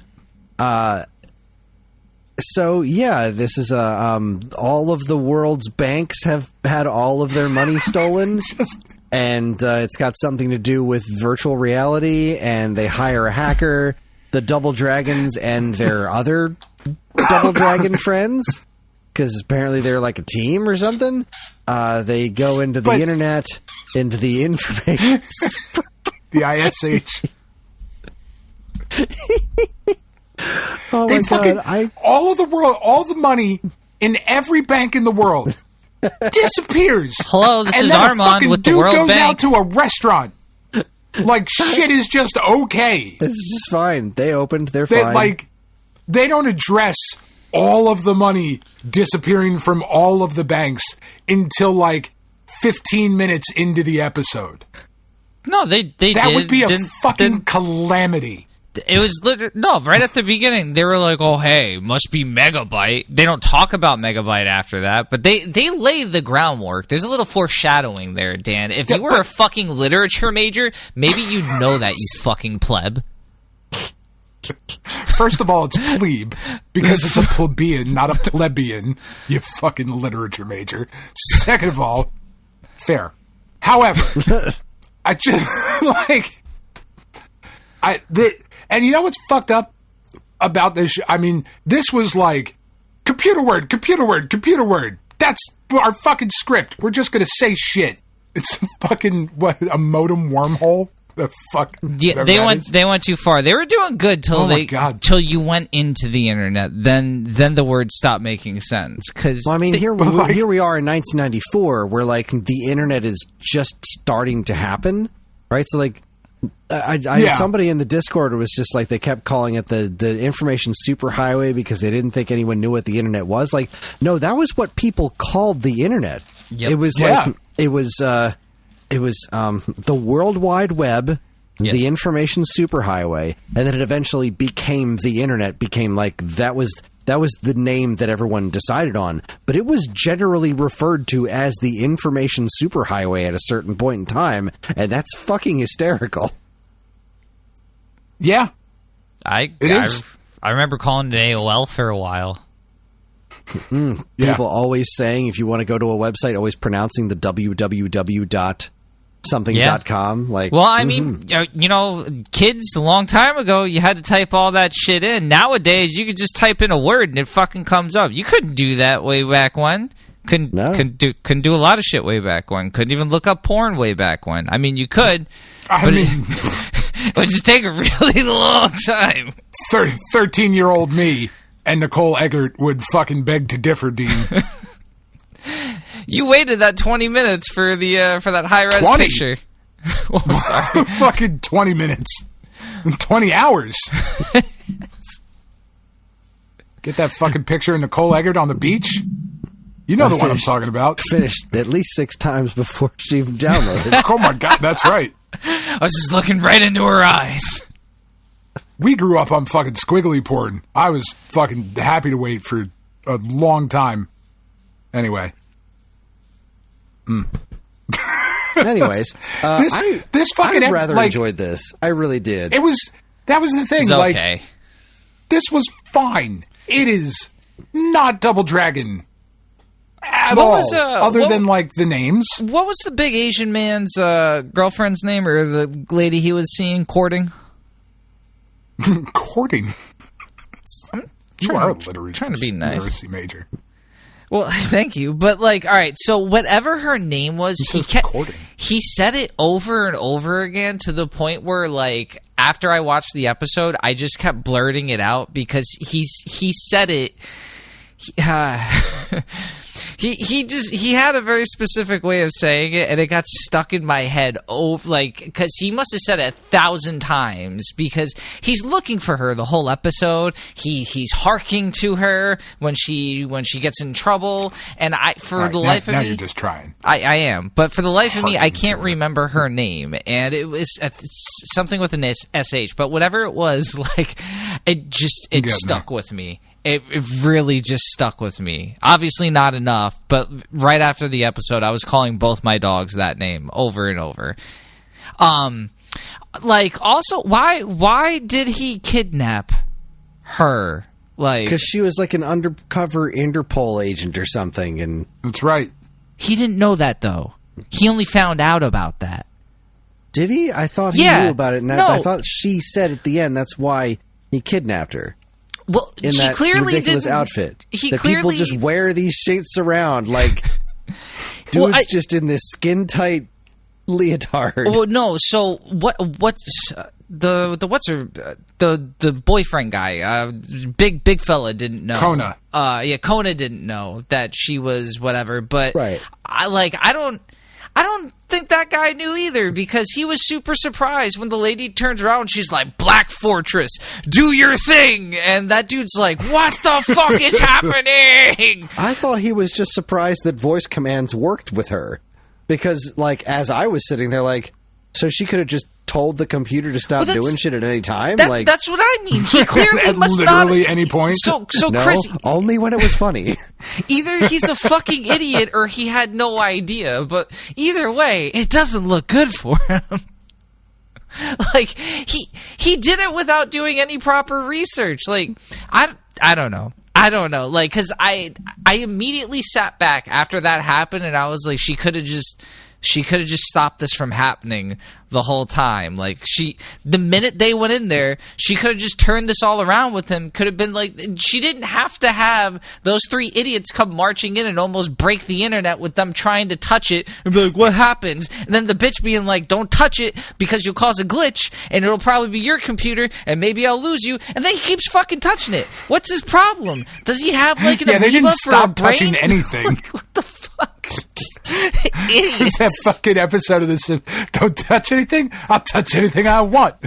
And he fucking right hooks a mosquito. Also, fucking. I think it was Billy. Billy had the most annoying, what if I talk like this? Sort of, like, oh my god, I wanted to slap the shit Except out when of he him. was doing martial arts. Yeah. Because then all of a sudden it was very pitch. Asian. Yeah, I got all the ninja. voices It was in this, very like, oh boy. Because these I have such a nostalgic connection to these voice actors. This cast is the same voice group of people that did Dragon Ball Z, the Pioneer episodes, Beast Wars, X-Men Evolution, like all these voices are just like, that's Piccolo, there's Krillin, like, fucking love it. Just love listening to these guys. One of these dudes sounded like that's why they do sound familiar then, at least. What was like Cyclops? Was one of them Cyclops? That's possible. Let's see. I'm looking right now. I'm scrolling through somebody. Only back to 2003 though. These guys work a lot. Who did? Man, they're voice actors. Who was Cyclops in X-Men Evolution? Like, you know, Scott McNeil was Logan. He was Wolverine, and Scott McNeil was Jimmy in this. And Ian James Corlett was Ian James Corlett did Vortex. I think he was the one who did like Piccolo. And let's see, Kirby Monroe did Cyclops in X-Men Evolution. No, Michael Donovan, who was Billy, I think, did Sabretooth. Okay, there you go. In Evolution. Oh, I knew I recognized. Speaking there of you go. bad guys, though, what's up with these bad guys? Those are the wackest bad guys I've ever seen. One dude had like fucking foam triangles on his hands. The other one's superpower was being like a silver snake person. I don't know what his power was, like, just to be different. Like, it's a great power, I guess. I don't know, but when you have three dragon powered ninjas coming at you, I don't think being a snake man's gonna help very much. What are you gonna do, molt? There was like 5 of them at one point, wasn't there? There was like another white guy and a black guy for a minute. I don't know if that was in this episode, but that was definitely a thing that happens in this show. This is the only episode of this show I've ever seen. I don't even remember them showing up, but maybe they did. Like, they ran through like the invisible wall, and then they weren't there anymore. There was a brief minute where they all run in, and there is 5 of them. Dan is right, so they must have used another scene from another episode and just been like, I don't fucking know, stick it in. Guys? Fucking beautiful. Love it. Love it. And all of that said, this was fine. Yeah, this was all right. It's not the worst thing we've watched. Yeah, this was your typical mid-90s schlock, and that's fine. It's a damn sight better than Donkey Kong Country. You're a girl. You can't be a hacker. Yay, casual misogyny. Yay, it's the mid-90s. But they addressed that at the end. Yeah, doesn't he want There to was go a message like, at the end. Yeah, he wants to fuck her at the end. Isn't that his whole thing? Oh, can I get you some food? No, What? there was like a whole Yeah, there message was a whole after that. PSA Like, at the end, judging yeah. a book by its Was it? cover is fucked up, you asshole. Oh, I guess Like, my was the gist YouTube of it. cut off at that point. I didn't get to see the message. Yeah, no, there was a little PSA at the end. It was very, the more you know. Oh, that's Just good. Glorious. Dude, that guy definitely didn't learn his lesson, though. He went back to being a dick after that. Probably. So this was great. Good times. Good times were had by all. Yeah. Totally fine. The animation was not great. We've got some fun comments here in the Discord I want to go over. Duroc Pig says, I always thought the enemy designs in this were so odd, like they were trying way too hard to make them stand out, but I do think the Shadow Master has a cool look. And I wonder if they thought kids wouldn't understand what the internet is, so they kept calling it the information superhighway, which felt awkward after hearing it like 20 plus times throughout the episode. Yeah, we already talked about the information superhighway. That's just what people called the internet back before the internet was settled on. And yes, that one of the notes that I wrote down is the character designs in this show are chef kiss. Just masterful. Just great. Rumbleman says, oh no, not a double-spaced data file.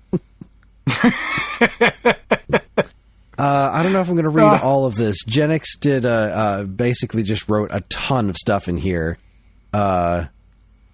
Cybernetic reality known as the information. You wild bitch.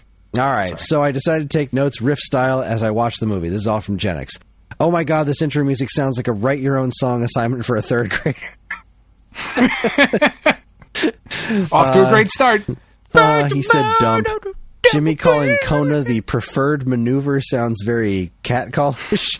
The cybernetic reality known as the information superhighway. Holy 90s buzzwords, Batman. Megabyte has a beefier chest than Billy and Jimmy combined. Pentium chips, woohoo! Yes, please, let's render ourselves incapacitated at the whim of a convicted lone wolf criminal that could just erase your brain in 2 seconds. Smart move, dragons. Ooh, Jimmy and Megabyte are definitely going to hook up at the end of this. You can just feel the cartoon tension. See? Wanted to fuck her. Let's surf the web. This wavy effect to simulate being in some sort of ocean is making me sick. Your mind is your only limitation. Free your mind, Neo. That is a very lame Vader no. I told you they were going to hook up. Oh, look, a teaching moment about not judging people by their appearance. I didn't expect a lecture at the end of the cartoon G.I. Joe style. Makes sense with the episode, though, so there's that. I'm left with a lot of confusion as around why the dragons have to transform and what all this weird power or whatever they possess is, but that could possibly be explained in earlier episodes. This is season 2 after all. This episode makes the show feel like it is kind of a lame cartoon, but it's certainly not horrible. We've watched much worse already on the Cartoon Express. It doesn't slog on, and it moves at a fast enough pace so you don't get too bored. When it pops up again on a randomizer, I'll watch it again. Unlike Donkey Kong Country. Shudders. Yes, indeed. Let's see. Chronodin. Let's see what Chronodin jumped in with.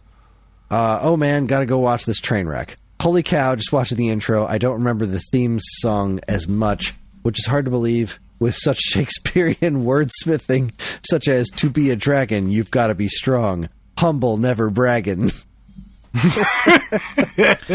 used to think that shit was a masterpiece when I was a kid. That's pretty great. Oh, man. Super dose of nostalgia that I haven't thought about in a long time. More so than any other show we've watched so far. So these are some great sparring sounds they're making. Wah, yeah. Okay, it was so racist. It was so fucking racist. He says he swears he heard Billy Lee's voice actor before. Yeah, we already talked about these voice actors have been in a bunch of stuff. And then he talks about the costumes that are just delicious. Live the code of the dragon. Kona always looks like he's smiling, and it's weirding me out. Then he posted a picture of one of them in their weird dragon head costumes. He wrote, again, they're off doing this other thing while all the banks in the world had all their money stolen, and nobody seems concerned about this. They went to dinner. People were just like out having dinner. Like, are you fucking serious? Yep. Cyborg, huh? Okay. Jump kicks them. Was that cyborgian enough for you? What does that even mean? It means what it means. I mean, they do a lot of steroids. There's not a lot going on up there, you know? You just obviously don't get it. This picture they pointed out, I don't think the animators of this show had any idea how to actually draw women. And, I mean, I don't know that they didn't have any idea how to draw women specifically. Like, they look like they just took a model, and that was what they made her. They gave her, like, a woman head, but that was definitely a male model. I don't think. I just don't think they knew how to draw. I mean, I feel like they knew how to draw. They just didn't have the time to. Like, this just really smells like a... Oh, boy. Could have just been cheap, though. Like, I honestly... it might have just been easier. She wasn't in a lot of shots. They gave her a vest. Easier set. Time and money. RC Metz says, okay, so if you didn't watch this with subtitles, do it. Loved the lasers, bang, boom, and my favorite, rock music. Overall, it isn't a terrible show, kind of like G.I. Joe in the end with the lessons of the show. Don't get me wrong, it was very cheesy, and sometimes I thought, how did they know that, or that's not possible? At least it wasn't Jimmy and Bimmy in the show. I did laugh with the double dragon power, but then again, it's like He-Man, Voltron, and other shows where they say something / do something, and they have superpowers. I'm disappointed that I did not see a Bobo. Where are they at? At least I don't think I saw one. And then Chronodin just posted a picture of this show's flavor of a Bobo, and it is very... Is it Bobo-y? It's very King Hippo from Captain N. Aw. I just threw it in the SAG chat, the messenger chat. It's something. Oh. Yep. Cool. So looks like fucking King Kong Bundy. This was. It's like blue butterbean. Jesus. Yeah, this was so mid. I'm like more upset with it. No, it was so average. It's fine. This was so silly. I really had a good time with this. All the information superhighway and the buzzwords and the de-resing. The words that they were throwing around. None of this shit made any sense. And just it was kind of nostalgic just remembering that time before the internet was everywhere and everything. And it was... And I, like I said, I have a nostalgic connection to these voice actors. I really love these guys. Because that's the thing. Like... The voice actors sold this. Like they were 100% behind the stupid shit they had to say, and bless them all for being there. This was again no kind of masterpiece, but I had a real good time watching it. It was fun. Yeah. Well, is this the top of our list now? I don't know. I didn't really piece together the list for this yet. We should really do that soon, but we're not going to do that tonight. I thought we did it. We did? I don't... Yeah. I can't find it. We 100% did it, though. Yeah, we were discussing whether or not shit went above Mega Man and, like... Yeah. The rankings? Okay. All right. Did that. There it is. SAG Cartoon Express tier list. All right. So we've got... Did we put this in order? Yes. Yeah, it was in order. Right? Looks like it's in order to me because Donkey Kong Country's at the bottom. Yep. So, we've got the list as it stands right now is at the top is Sir Chomp-A-Lot, Pac-Man Season 1 Sir Chomp-A-Lot, followed by Mega Man, Bad Day at Pearl Park, Captain N, In Search of the King, Sonic the Hedgehog, No Brainer, Adventures of Sonic the Hedgehog, Robotnik Jr., Adventures of Super Mario Bros. 3, Misadventure of Mighty Plumber. So I already know where I would put this, but you can keep going. Video Power, Ski Patrol, the pilot episode of Bubsy, and then just dirt last Donkey Kong Country. I'm somewhere... I don't know that I like this more than Mega Man. I would think it goes in between the Sonics. Really? I would put it above Sonic. I would also put it above Sonic. I'm not sure I'm putting this above Captain N, though. So I don't remember. So I only saw the one Sonic, and the one Sonic I remember was very bad. I'm going on what I remember from the show, the other show, which wasn't bad. But if you guys watched a bad episode, then I can't argue that. I'm kind of leaning with Dan of it being above the Sonic one, but I'm not sure if I like this more or less than Captain N, because I don't think it's. Oh God, Captain N was which one again? It's better than Captain N, I think. Well, but I don't like it as much. Which one was Captain N again? This was In Search of the King. This was where they got sucked into the mirror world. Oh God. I think I would put it below Captain N. I just like that show better. Yeah. I think this was probably a better overall episode of a show, but I already set it back further, so that's fine with me. I am going to agree with Dan, and this currently sits in the 4th place. That feels fair. Yeah, that feels fair. Because, Pac-Man, Mega Man, Captain N, Double Dragon. That's where we're at. I feel pretty good about that. Yeah. So I guess it's time for us to figure out where will the Cartoon Express be stopping next.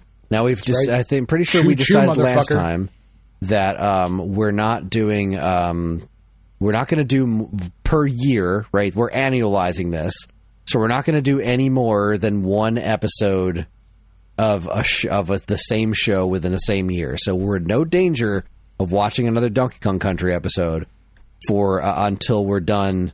Well, are we restarting this in January?